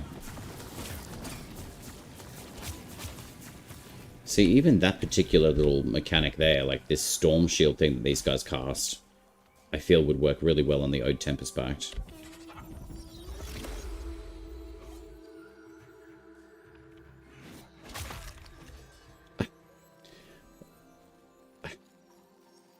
Some of these enemies are actually just hilarious. You just, like, tap them and they die. Some, not all. Oh, shit, okay. So we got the Everflame on you. Huh? Okay, now we can be Captain America. Amazing. Is there another update coming? I would only assume there would be, yeah, but... don't see a lot of whip weapons in this game. I don't really know if that's going to be a thing. I mean, coming from Warframe, they do have whips in there, but I'm not going to say there's not going to be whips in this game, but looking at how, like, the combat system is working, there's a possibility they could be added in future if that's something that they're looking at. But I think for now, like, with a lot of the combat systems that they do have, working on building like your own combat arts basically, and that you can actually categorize in the journal or codex is really nice. I'll jump back in here and I'll show you what I mean. So currently the setup of the combat arts is, you know, these are all of the schools of different weapons. So basically what they're saying is we'll be able to create like ways for you to learn different techniques and put them together. So as far as like the updates have gone, this one was just released last week, so I don't really know when they're going to have another update for Soulframe. For another Preludes iteration, I mean. Bramius was the latest fable that they've added into the game. I probably will go back into some of like the former Soul streams as well, just to see what concepts they've talked about.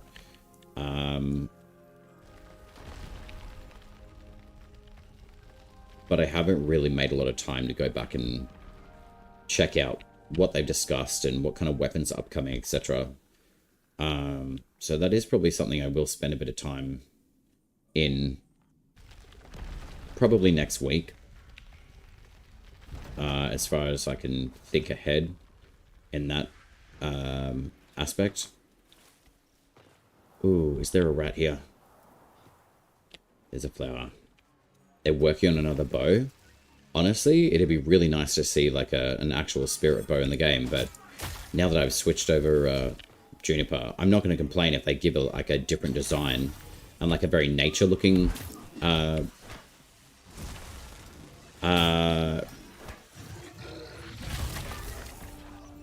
if they give like more natural kind of looking designs, like this vine, for example, like a bow like that kind of style, I think would be really nice. Like heavy weapons, maces, I think would be really cool. Let's sell. Ew. Just running around topside. Moment. We'll be doing endless level. I think tomorrow. It's getting late my time. I should sleep. soon. Sent you a friend request for future. Lisselle, I've met another new friend of Envoy.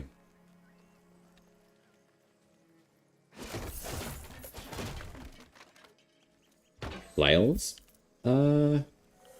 Yeah, I mean, I could see that working, but I think it would just come down to, like, the actual mechanics and movement of, say, like, the Envoy itself. Like, I think a lot of the testing that Soulframe is doing for the Preludes is being, like, fleshed over and ported over to Warframe.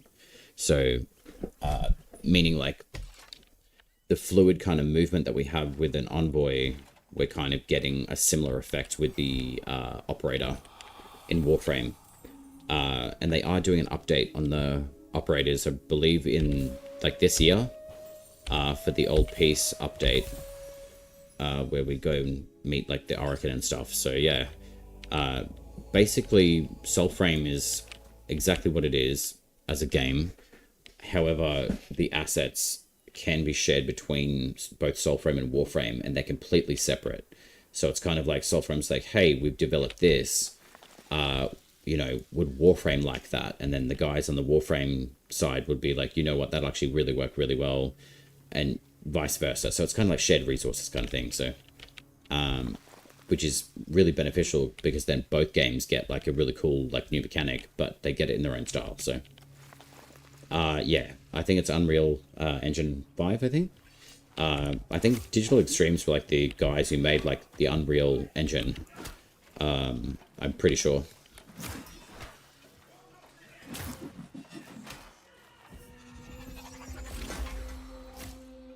No, no, no, no.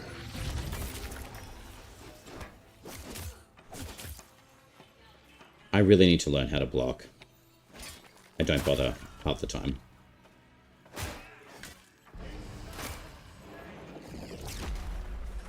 Epic? As in epic? Or like the Epic Studio? I'm pretty sure that they made it. Because that's why they like got the, I think it was like the Unreal like pack thing from like Unreal Tournament. Because I think Digital Extremes developed the engine for it.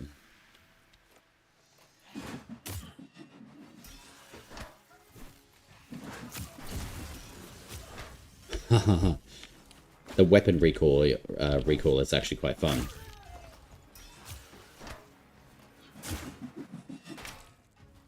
If you get your weapon between them and you, and then you recall it, it can ricochet off them, which is pretty cool. I like that little gimmick. It's great. I hope there's a little mouse here. Oh, it's Epic Games. Oh, okay, right. Ah, that's why it was like they teamed up with them. That's why. Okay.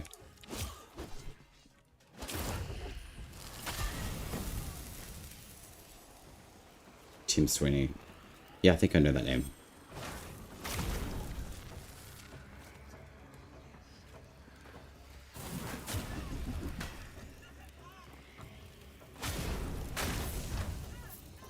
Oh, man. Where is this rat? Is that tank up there? Ah, damn it, it is too. Okay. I'm gonna make a break for it. Don't hurt me. Ah. I always end up running for this tank. My god.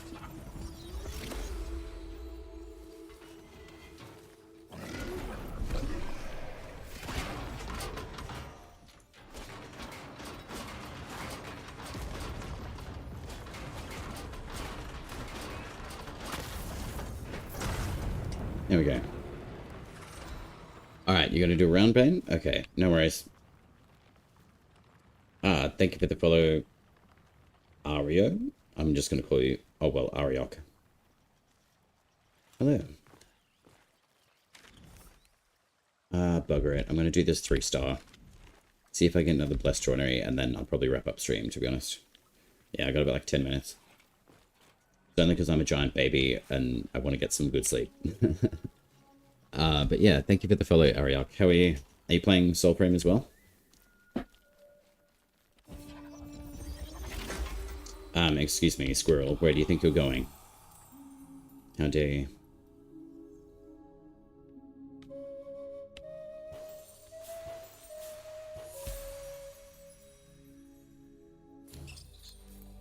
We have another messenger. Just saw this game. It's pre-alpha. It's not quite alpha yet. I'm coming from New World. Oh, true. Sign up and waiting for an invite. What do you think about the game? It's incredible, and I think you should get into it. Variably different from New World, though. It's not as sweaty. Don't get me wrong, like, New World's great. It's a shame of what's happening with New World, to be honest. So, as a Soulframer, I'm more than happy to welcome people from any sort of, like, gaming background. I think that you would enjoy it. I think if you like the thematics of, like, New World, unfortunately, we don't have, like, any gun kind of styles. We do have bows, so I definitely think that you'll really enjoy bows. Considering that you're coming in from New World, I'll show you that at least. But as far as, say, like, the gameplay goes, it's still, like, pre-alpha state, so... meaning it's not completely open to everyone, but if you do want to get a chance at getting into the game, if you made your account at soulframe.com, connected to your Twitch account, jump onto the Soulframe Discord and sign up there, or just like through the website, and just check out when they've got their next Soul stream, and then just watch it on Twitch, and you should be able to get access, a code. Oh, are you kidding me? There were so many enemies there, and they all just disappeared. Anywho, I'll showcase the bow for you at least. I did play New World myself. I think right back when it first started. I really enjoyed it. It was really fun. But I haven't played it for years now. But yeah, it's a bit of a shame of what's going on with New World, unfortunately. I think the there's like just a bit of a shift of stuff with like the teams and whatever. Leadership and whatever. So yeah. Hopefully it still runs like New World well. But yeah, I have heard about like a bit of stuff going on with it, so. But if it, you know, benefits the Soulframe community, welcome. But yeah, we don't really have like guns or anything in the game. You do have magic, which is nice. From memory, I think there was like a healer's staff or something. I think in New World, which was really, really cool. Like more of like a support kind of characterization. So yeah, you've definitely got different abilities of being able to be like support. You can be like an aggressor as well. So Soulframe's got a pretty unique sense of what it's like. This is essentially the current world map, which is basically like an island. So I would only assume with future installments of like the Preludes, and then potentially when everything is fleshed out into the alpha state at least, when that gets released. I'm not really sure when that'll be, but this is Preludes 11, and I've been part of it since Preludes 8, so it's definitely gotten a lot better, so it's a really good time to join. So you like the thematics? A very almost ever MMO? Yeah, I don't blame you, man. MMO's great. I might have played every MMO. I don't doubt that with a lot of people these days. Looking for a new one at the moment. Also made a new PC. Hell yeah, good on you. I'll start making some videos too. So if I get an invite, it'll be awesome. Dude, get into it. Like, I got into streaming probably about like 6 months ago. And I thought about it for like 24 months. And I thought, you know what? Fuck it. Just get into it. And I'm having a ball. Pre-alpha? Yeah. It's pretty big for a pre-alpha. Yeah. It's about like 50 gigs, I think, for the client download. Or data download, really. It's pretty good. Like the minimum specs, they're not too top heavy. I do run the DLSS in this though as well. It's automated quality, but I mean I can run pretty much everything on high. There's certain things I don't really like using, like volumetric lighting and local reflections I can't be bothered. Ambient occlusion I don't really bother with. You can drop dynamic lighting, I think, as well, and it doesn't really make that much of a difference, in all honesty. It actually, I feel like, actually makes it look a bit better. But yeah, like there's bits and pieces. Like it's like being a pre-alpha game. It's pretty freaking good. So yeah, if you're keen to get into it, just do like the Soulframe dev stream of when they play the next. Oh, look at that! Ascending to heaven. I'll take your soul too. Basically, like you can steal souls from people the mechanic of exposing an enemy's soul and making them glow is called a smite, which is basically like a critical hit. And then we've only just gotten back the runes. So you can see like on the reticles down the bottom right around the abilities in the middle, you've got basically like a timer that shows you how long your rune is going to last for. And then once that's done, it'll just go back to normal. So it's like just basically like an enhanced version of the attacks that you can apply with your bows. But they're pretty good. You can sneak, you can steal shit. It's very fun. There's a lot more to show in the game, but I'm just going to run this mission and hopefully not die from these little turds. And then I probably will run another stream like tomorrow morning when I wake up as well. Most MMOs don't even have the character movements nailed down. Yeah. Yeah, I've absolutely, like, they've done a fantastic job with, like, the combat so far. It's not as janky as what it was, like, when I first started. Even pre-state of, I think it was, like, Preludes 5, maybe?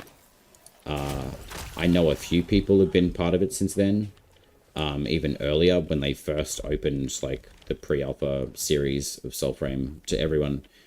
I think from memory, I think there was only one particular area that was available, which was the very starting area, which is this like outlined area in here.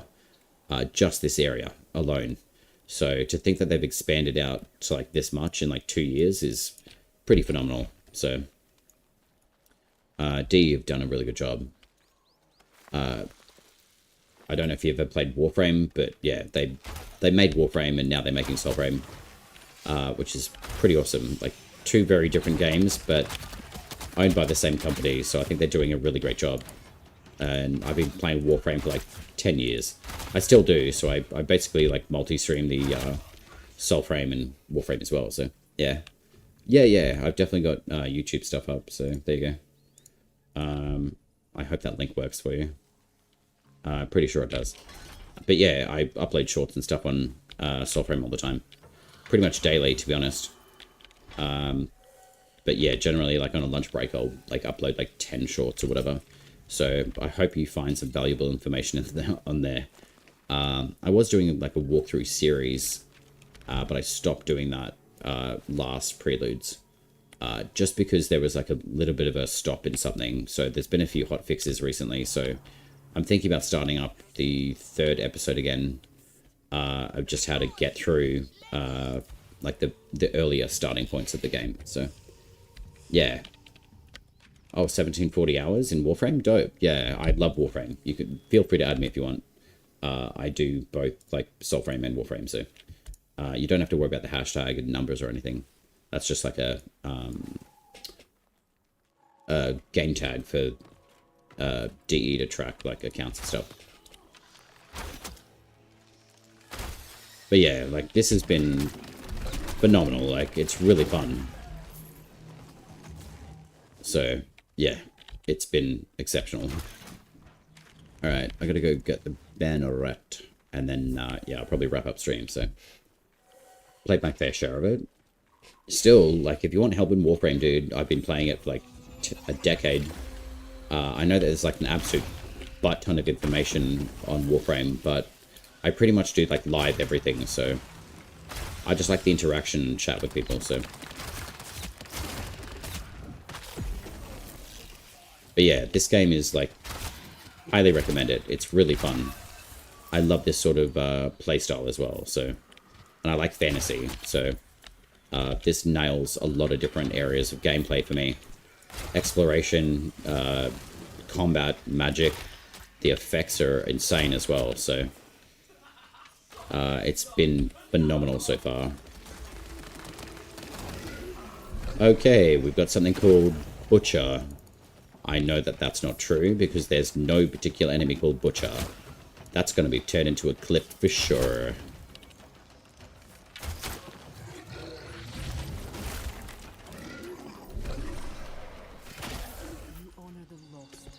I really enjoy this pact. It's actually quite fun. Packs are basically like the magical arm that an envoy wears. So we're basically a human with like a magic arm, and we can just change the magic arms for different abilities. This one's the latest pact that we have. It's called Bromius. The third ability is basically just like a high defense song that you cast, and it puts like little plants on the ground. The Song of Growth. And basically the second ability just does like a whole thorn bush and just grasps enemies. It does a little bit of damage over time, but not a great amount, unfortunately. And then the first ability I was using is called Romp Stomp.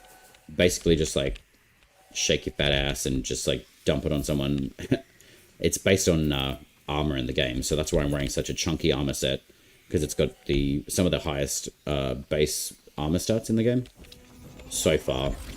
So that's universal to all, or on the specific class you're on. Oh, these particular abilities are specific just to the arm that I'm wearing at the moment. It's a very fun pact. But yeah, there's definitely a lot more different varieties of arms that you can pick up. There's about 8 in the game so far. But this is the latest one that I'm using. I'll see if I can just quickly switch another arm, and I'll show you the difference between them. You do have like an arsenal of basically like all of your different weapon types. So this is like the schools of weapons. You've got magic, longswords, halberds, or whatever they're called, polearms. Fly blades, they're really fun. Short blades as well, dual swords, these are really fun. This is basically how you level them up. So the amount of different weapons that we have in the game is basically this amount at the moment. In the compendium though, we do have a few more weapons, but I've actually sold 4 of them because I didn't have enough capacity space to be able to purchase with the in-game premium currency these 3 weapons. So I actually got rid of the weakest weapons in my arsenal once I max them out to like rank 30. Very similar to Warframe. So once you've got like your ranked weapon once up to 30, that's it. You don't have to re-rank it.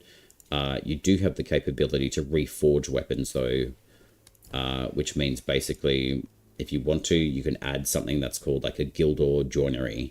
It's a Blessed by Iridus. Blessed by Iridus is a joinery that attunes your weapon to a specific value or stat.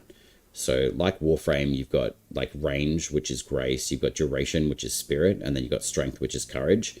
And your weapons attune to like the different virtues for you. So you've got like spirit, which is more of like your magic based, arcanic damage. You've got the voltaic Odiac, which is actually like phenomenal. It's probably one of the best weapons in the game still, even after the update for this series. And then Gwillin as well. You got 3 bows, you've got polearms, you've got short blades. They're really good. You've got some new like corrupted weapons as well. You do have different damage types like sharp, blunt, I think, but most are pretty much sharp from what I can remember. Yeah, lots of long swords as well. So all of these down here fit under the banner of this combat art of long blades as well. So I basically maxed out the entire tree, but some of the different trees for say like magic, for example, we've only got like 3 magic weapons in the game, so we can't really fill out the rest of the tree for whatever reason. But we seem to have like a surplus of points within the long blade tree as an example. So interesting balancing, but that's still stuff work in progress. So it's I don't judge it too harshly. So a scythe, not really, no, not at the moment. This is pretty much the entire arsenal of what we've got. You know, you've got your sword and shield, you got your halberds as well, which are pretty cool. Your bows are probably the most powerful. But the voltaic gauntlets, these Odiac weapons, are pretty cool. I'll just quickly like run around and just like show you these ones. I think it was the Oshelda Pact that I started with. Yeah, it was. I ended up making like a Peter Piper kind of looking archer dude. But this is a different pact altogether. So this is the Oshelda. But these are the rest of the different packs in the game at present. This one I started with because it's more of like a magic kind of style casting weapon or pact. I like the fact that you can freeze enemies, turn them to stone, similar like Atlas. Elder Bloom is kind of like Trinity's Blessing. It's not an instant cast like Champion's Blessing. It takes about like a second to cast off, but once it's the best healing in the game, basically. And then you've got Phantom Flock, which is basically like a flock of birds just come around and just like start killing shit. It's a very good crowd control ability. Tethering is probably more of, say, like your kind of like your rumble. You kind of want to get in there, get up close, kind of like I'm just trying to convert my brain over to Warframe. Mr. Punchy Man, Atlas, and I'm trying to think of what the other guy's name is. It's the Mr. Fistman, the monk. Oh my god, I can't believe I can't remember his name. I'm well past my bedtime, so forgive me if I can't remember people's frames' names. That's embarrassing. But anyway, Tethering is a good pack to start with too. Mostly for the Fellist. It basically boosts your consecutive melee damage hits. It lasts for 5 hits, so it's got an infinite duration basically if you don't use it. Call of Ancients is just an attraction, kind of like a rage ability, increased defense and damage, and then Clash is just like a kind of like a push away effect. There are a lot of packs in this game, so the 3 different starter ones, they're all very viable now. Siren is kind of like Loki with Trick of the Light. You drop a decoy, you can glamour, turn into like a little butterfly and steal stuff from people, like kind of like Ivara. And then Pixtrix Powder is kind of like Excalibur's Blind. It is quite good though. But yeah, as you go along and learn how the packs work, you essentially kind of learn how to kind of manipulate the virtues to benefit the pact and basically kind of fill in the gap of its weakness, basically. But I'll just quickly take you through the Zelda and I'll just show you what it does. It's pretty cool. So at least it gives you kind of like an idea of what you can do. Like with armor as well, you can craft all these armors as well. They've all got different stats as well. So you've got your armor ranking, which is like really good now, to be honest. Where's the little cap? Actually, the Steel Singer Circlet actually gives me a lot more armor rating, so I'm going to take that. And then, what's our virtues at? 31, 14, 30, 15, 12. That'll do. That one I will give you, and let's have a look. Wait, why is my armor stat dropping? Physical armor and magic, that's why. Okay. Where's the magic armor?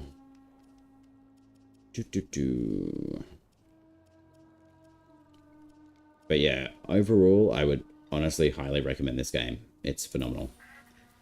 There we go, that's better. Stagger on primary attack. I don't know if I really want that. 40 damage nearby enemies. Attack speed. Yeah. No, I'll keep that. Additional smite. Yeah, that'll do. What have I changed, though? Squirrel, rat, duck, and squirrel. Okay. Alright. Where's the other squirrel? Duck, rat, squirrel, squirrel. Okay, that should be fine. Alright, now I've got the same build on these two. Yeah, I'll quickly smash out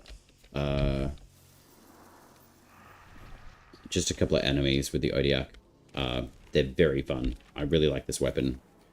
It's unusual, but it's very fun. I don't know if it's the way you explain it, but I love it so far. Oh, well, I'm glad that you do. I'm basically just trying to cross-reference, like, from being a Warframe player to Soulframe. It's definitely got its own style. Like, you're basically like a medieval druid, I guess. You're a protector of, like, nature. And these dudes are just trying to, like, corrupt this world, basically. And you're the one that, I don't know, somehow you're the betrayer to them somehow. That's pretty much kind of what we know of the story so far. But yeah, it's basically just like run around and collect everything that you possibly can. But this weapon is very cool. It's a very, very fun weapon. I really enjoy it. Give it 4 to 5 years, we might be jumping, flying over the map. Yeah, we'll see about that. I mean, I wouldn't be surprised. I mean, anything can happen, really, can't it? So I'm keeping a very open mind about where this game's direction is going to go. I'm sure this is what Warframe's kind of felt like when they first started playing Warframe. So this is just a showcase of like the Shoulder Pact. It's very, very good.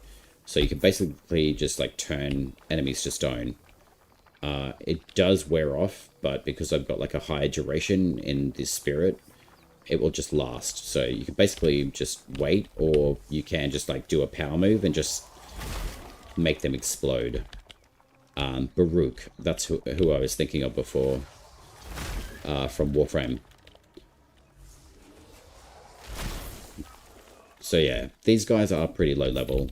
We don't have any sort of leveling as high as, say, like Steel Path enemies as Warframe. You're probably going to get up to maybe like level 40, 50, depending on where you're at.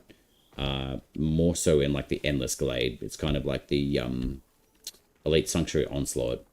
But it's just in one particular arena with one particular enemy, and it just keeps on giving you like more and more levels of experience the longer you stay in that particular area. There should be a few more enemies over here, though. But yeah, this is one of the first starter weapons that I got, starting off as the Shoulder Spirit user. And I'm really glad that I got it, because it's extremely powerful, especially in this update. It's phenomenal. So, like, there's the Bestone ability, and then you've got the flock of little sparrows that just do tick damage. They basically stagger an enemy, and then you can come up to them. Well, usually you can go up to them and give them a finish move, but that one decided to sacrifice itself with lightning. With a tantrum lightning, I call it. This is one of the particular first areas of the game too, so once you get into Soulframe, I really hope that you start exploring. That's basically what it's all about too. It's basically like a giant open world. Not as big as, say, like Cetus or Fortuna, but it is kind of like a mixture of the two, because we do have the overworld, but then you can go down underneath it into the like Glades of Anduin, and Crypt of the Cicade is also like another special event too, which is still within the game, which is good, and then Dermak Undercity as well. So all that really changes on like the overworld is like the amount of different quests you can get through whatever faction that you're part of. There's currently 3 of them. And there are specialty bosses that are spread around the map too. So yeah, there's quite a lot of content in this game considering. It's very, very well put together. So yeah. Does it have bosses dungeons? Yeah, it does, yeah. Open roam as well, so it covers all of those bases, yeah. I don't know if there's any actual like bosses I'm relatively close to at the moment. I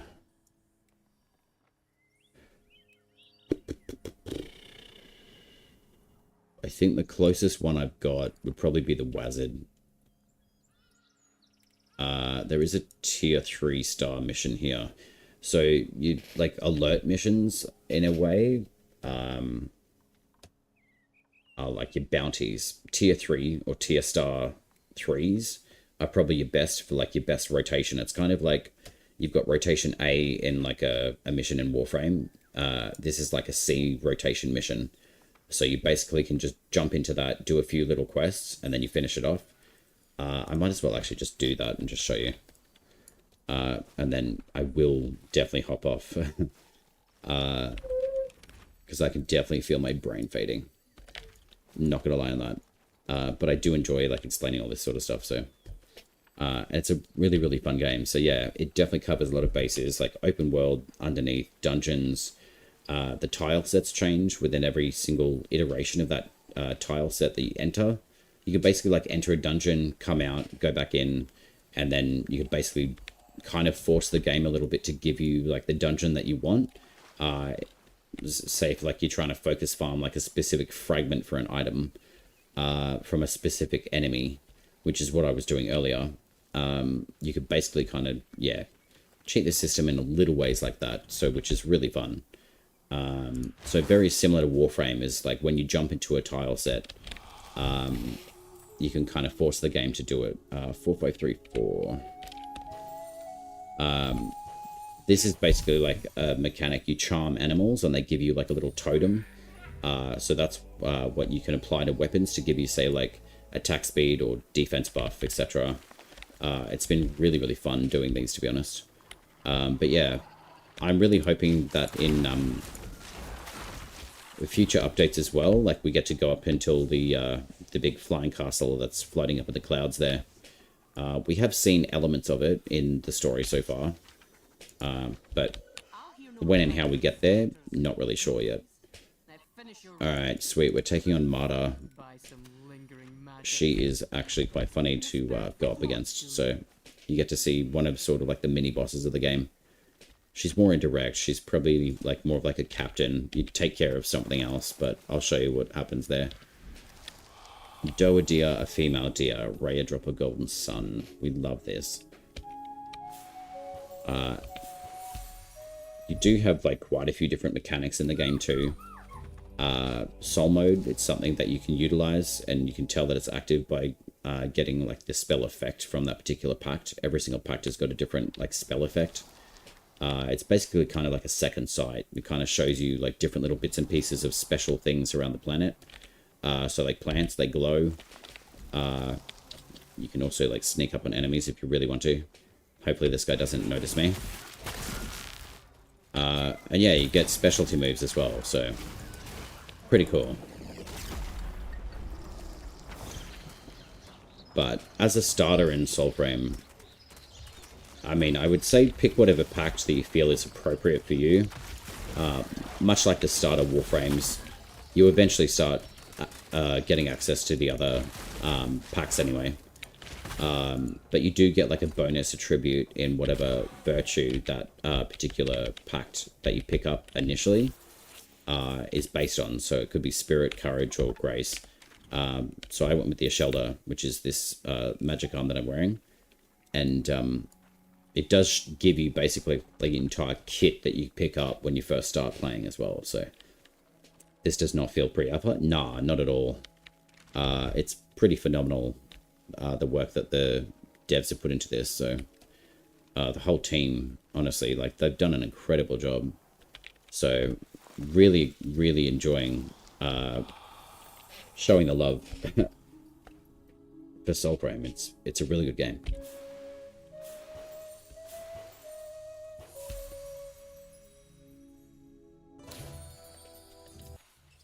And the storylines in this game are actually really good too. So we don't have a huge amount of them. Like your quests are called fables, but we do have like a good amount now. So if you do get the code from like the soul streams when they're out, definitely sign yourself up to the Discord to wow, we are just getting lots of different animals today. Definitely sign yourself up to go watch the soul stream for sure. Definitely worth getting it. So where are we? You do have like plant farming as well.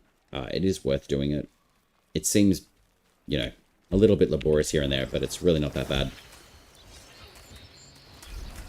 And then this ability is basically like the healing ability I was saying about before. Like you can basically let these guys hit you, and it's like Champion's Blessing. It just like heals you right back up, so there's not a problem.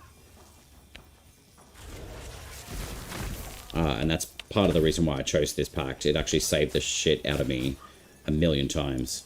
But once it does dissipate, yeah, you basically got to make sure that you don't screw yourself over.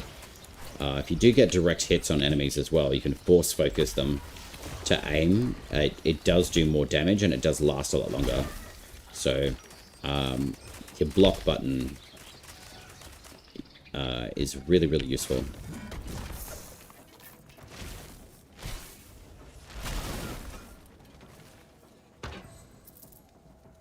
And then we get to save a lot of caged animals, and we get to do a fist pump because we're awesome.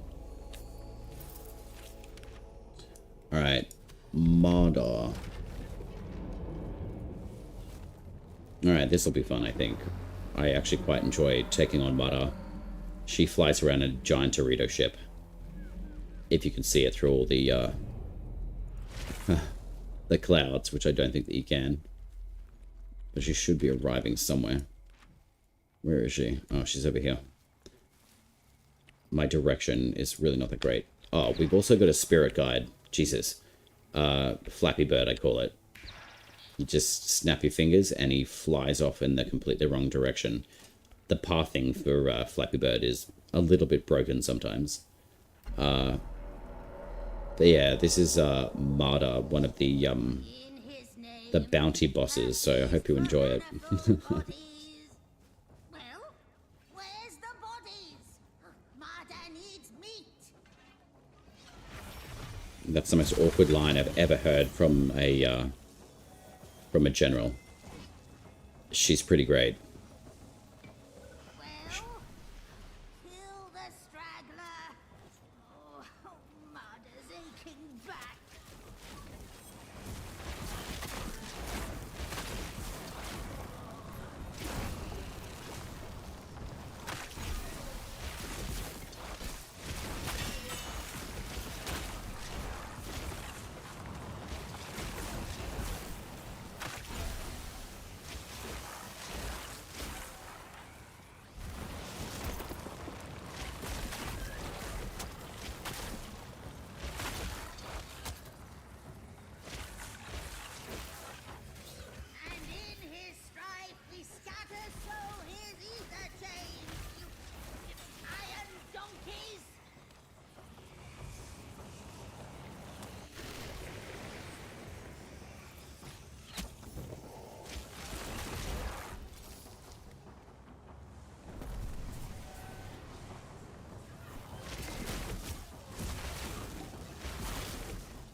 And she's stealing my deer directly out of a cage that should go up with them.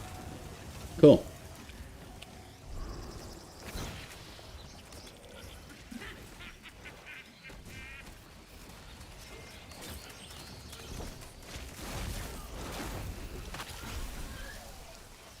You're basically like a soul reaper as well, so pretty much every single soul that you steal, you empower the rune if you have it.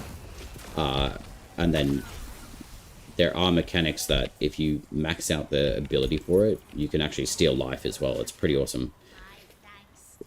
Ryunosuke Katsura. Hello. How are you? So conjure we the tempest and bring it so to Kalik. Your Marta calls. Release the Nimrod. Marta makes me smile every single time she brings out that line. Alright. So this is Nimrod. He's definitely someone you become very familiar with when you start Soulframe. He now also has an aerial jump mechanic, which basically locks in on your position. And he jumps down. He's relatively easy to take care of, but when you first meet him, he actually shits all over you.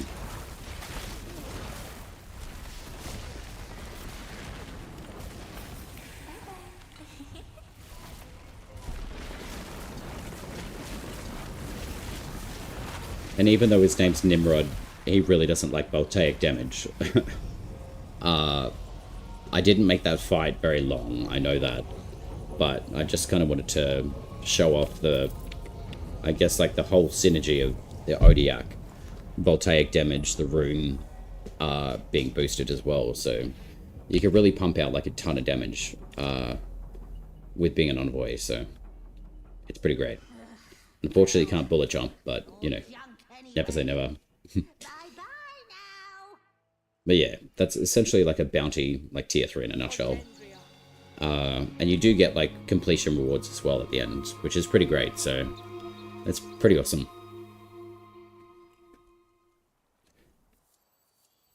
Ryunosuke, thank you for the follow. Are you also playing Soulframe, or? Good look at the gameplay. I saw the game on Instagram.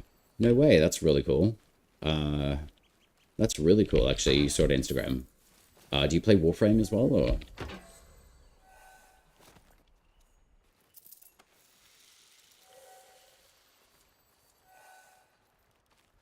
I'm just going to collect all my stuff. That was a very quick kind of like bounty tier 3 run. More than happy to share a lot more when I'm probably going to be back on tomorrow morning as well. Yeah, if you're interested, Ryan, I would definitely go sign yourself up if you haven't done so already. Just go to soulframe.com, create your account. You can name your envoy whatever you want, and just connect your Twitch account, and then just go follow the Soulframe Discord as well. Oh, you did? Sweet, yeah. I don't think they've got a soul stream this week. I think Sarah's sick, so I'm pretty sure they put an announcement throughout the Discord, so I'm pretty sure they're doing it next week now. But yeah, if you tune into the next soul stream, they'll be giving away codes and keys and stuff. Yeah. November 4th, I think. Yeah. So yeah, just jump into that one, say hi. I'll probably be there. There's lots of Soulframe people who've been part of Soulframe since it started as well, so... Oh, no way, it's on the 8th? Yeah, that'd be awesome. Well, if you definitely tune into that stream, like, they definitely give away keys, so...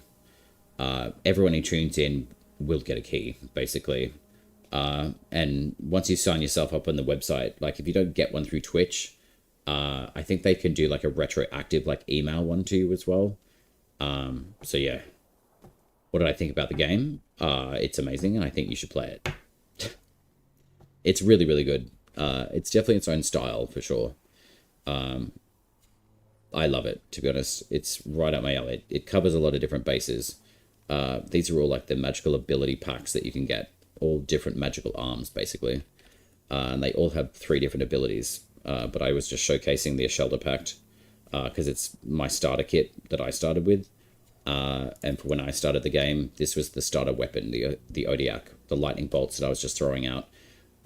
It's an Ode weapon. It's very cool. So, what specs do you think I need? I would have no idea. You definitely need a PC, because it is not on console, unfortunately. Soulframe specs. Specification by the AI standard. It's pretty much like an Intel Core, like 7860 or i5 or an i7. AMD FX 4100, 8 gigs of RAM, DirectX is 11. I would honestly recommend DirectX 11 over DirectX 12. And roughly about like 50 gigs of hard drive. I mean, I play this game on Wi-Fi.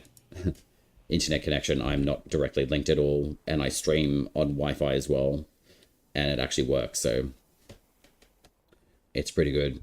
But yeah, like the min, you cooked. That sucks, dude. Sounds like you need to upgrade. Look, you can get some pretty decent like pieces and parts, like, and do like a Franken-computer basically, and put like a relatively decent like system together for like relatively cheap. I did mine, I think, under like $1,000. It sounds like a lot of money, which it is, but honestly, if you really want something, like, just, yeah, you'll find ways to make it happen. You got a 9700X? RTX 50, Jesus, that's like more than plenty. Yeah, that's totally fine. You would be more than fine. RTX 5070 is like really good. I'm running like a 4060 NVIDIA. So as far as like GPUs go, the 5070 is like well above mine.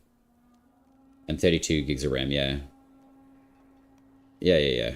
You guys would be fine. 2070? Yeah, right. Yeah, that's fair. Yeah, I had a 2070. I think I had like a super RTX 2070, I'm pretty sure. And it still ran on, like, Soulframe still, and Warframe still ran on that GPU. 12 gig RAM, dual core channel, Intel HD 530.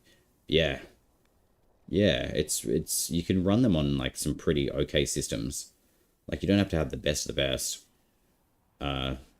Yeah, like, my specs aren't the best. I think I've got, like, an, what's it called? I can't remember the motherboard that I've got. I should, but I don't.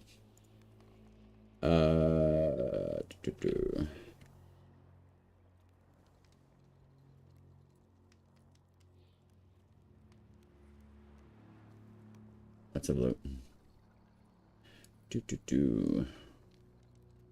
Yeah, I've got like a prime. What am I running? I'm running an i5 core, 12,400F. DRAM's 32 gig at 2133. It's the Asus Prime motherboard. And even now, like while I'm streaming and playing game, like the GPU is like well within like 56 Celsius. Motherboard's at 41. You know, you can run it on like a relatively like decent system. I mean, if it works on Minecraft with 700 mods, maybe this will also work. Indeed. Yeah, I mean, if you're running Minecraft with like that many mods, man, like you'd be fine. I actually had to remove Skyrim from my PC because it was taking up so much bloody room. And it was slowing my computer down a little bit because I just put a shit ton of mods on them. And like a lot of the plugins weren't like cleaned out properly anyway. So, I mean, you know, it's what you do to be a god in Skyrim. But how space is this? Oh, like, do you mean like the amount size? About 50 gigs. How and better yet, why have you got 12 gig RAM? I have no idea. Should have been 8 or 16. Wait, what? I think that's it.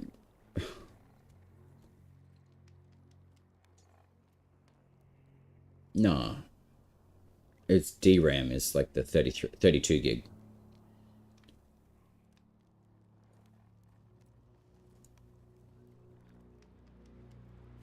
Maybe they cut in 8.5 with scissors. There, what's going on, dude? Good to see ya. Maybe 8.5 with scissors. Maybe. I usually cut things in half with craft scissors because I don't want to cut myself. Are you waking up there? Yeah, it'd be your morning, hey. That's bad practice, but if it works, yeah, which is... Oh. Yeah, cutting your RAM in half. I honestly don't know, like, all of my specs. I really should, but I don't. My computer tells me everything. That's why we love computers. Let's have a look. System.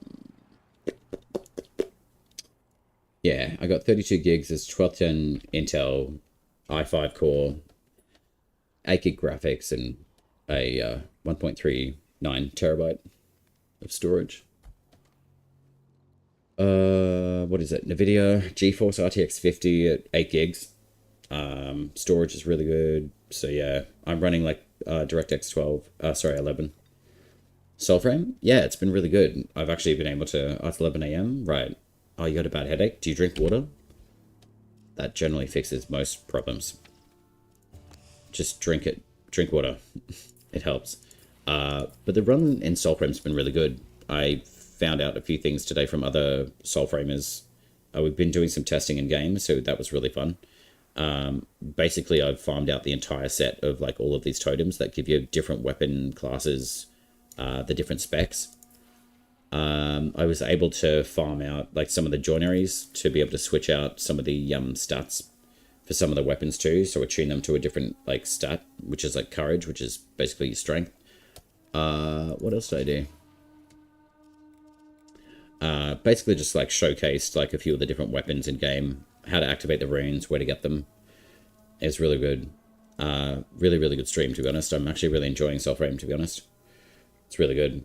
Yeah, but my country, 1k euro is 52. Yeah, Ron.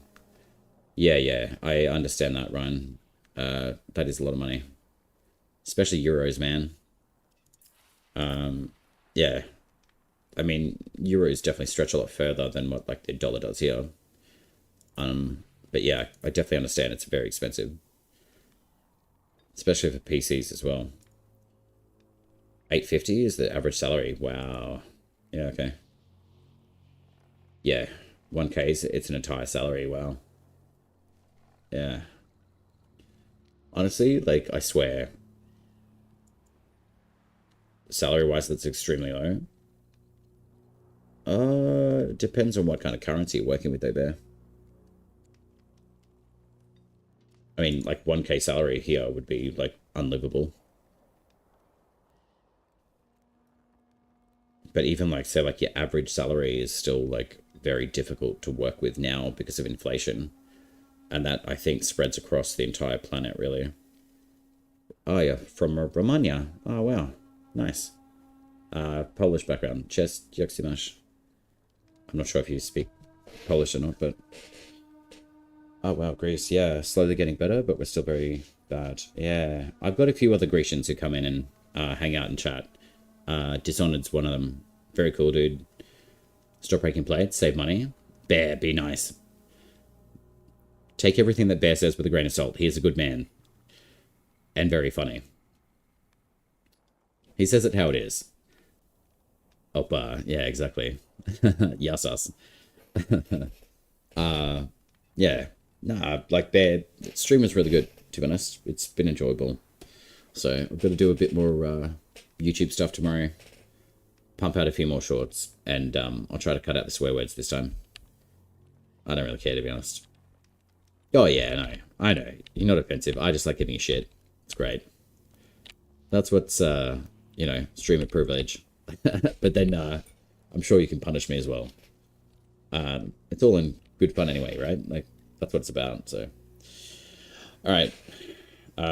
Thank you very much for everyone for joining. Bear, great to see you as well. Always nice when you pop in. And everyone else that I was able to communicate with about Soulframe. I hope you guys do get into the Soul stream on the 4th of November, I'm pretty sure. Check out the Discord on Soulframe as well. I do have a Discord as well. It's poorly put together, but if you want to communicate with the other Discord friends that we've made there, more than happy to have you if you want. And I have connected a lot of like the Soulframe news and stuff to the Discord as well, so Smooth Operations. Hope you like the name. Just trying to stay on brand. But yeah, I think I'm going to wrap this up. I'm going to go to bed, and I will probably be on earlier tomorrow morning. So most of you, I'm sure, will be still awake as I sleep. But yeah, I've got to go to the gym in the morning, do in real life stuff. So, which you guys don't really need to know about because it's really not that exciting. So, see you tomorrow, mate. Time to see YouTube. Yeah, sweet as. No worries. Thank you very much. Like, honestly, if you guys got feedback on the YouTube, honestly, like, just like tell me, like, just put comments in and just be like, yo, like, this could be better or whatever. Like, legitimately. Yes, I actually said legitimately. I would really appreciate that because, yeah, I don't care about like making like 1 billion people on the YouTube thing. It's more just like I want to get the content out because I really hope it helps people. That's like the aim of it. So, but yeah, hope you guys have enjoyed the live anyway. I'll probably start looking at doing the run through of the Envoys setup and stuff. Maybe not next week. I'll probably plan it out and do like an actual live of the Envoys journey. I'll redo the part 3, I think, where we left off, because I specifically remember where I left off, and it was where the original Nimrod wasn't showing up. So now that we've got this update, I'm pretty sure that'll be fixed. So, all right, take care of you guys, selves, each other, you know, all the good stuff, feel goods and whatever. And yeah, I'll probably see you guys tomorrow morning at some point, and then probably in the afternoon because I'm obsessed with Soulframe, clearly. I shall, sir. Thank you very much, Bear. You take care of yourself too. I hope you get rid of that headache. Maybe just have a pint. You'll be fine. You know, have a pint, water, herbal tea, breath of fresh air, you know. All right, I'm going to go. I'll see you guys, yeah, probably at some point tomorrow. So anyway, ciao for now.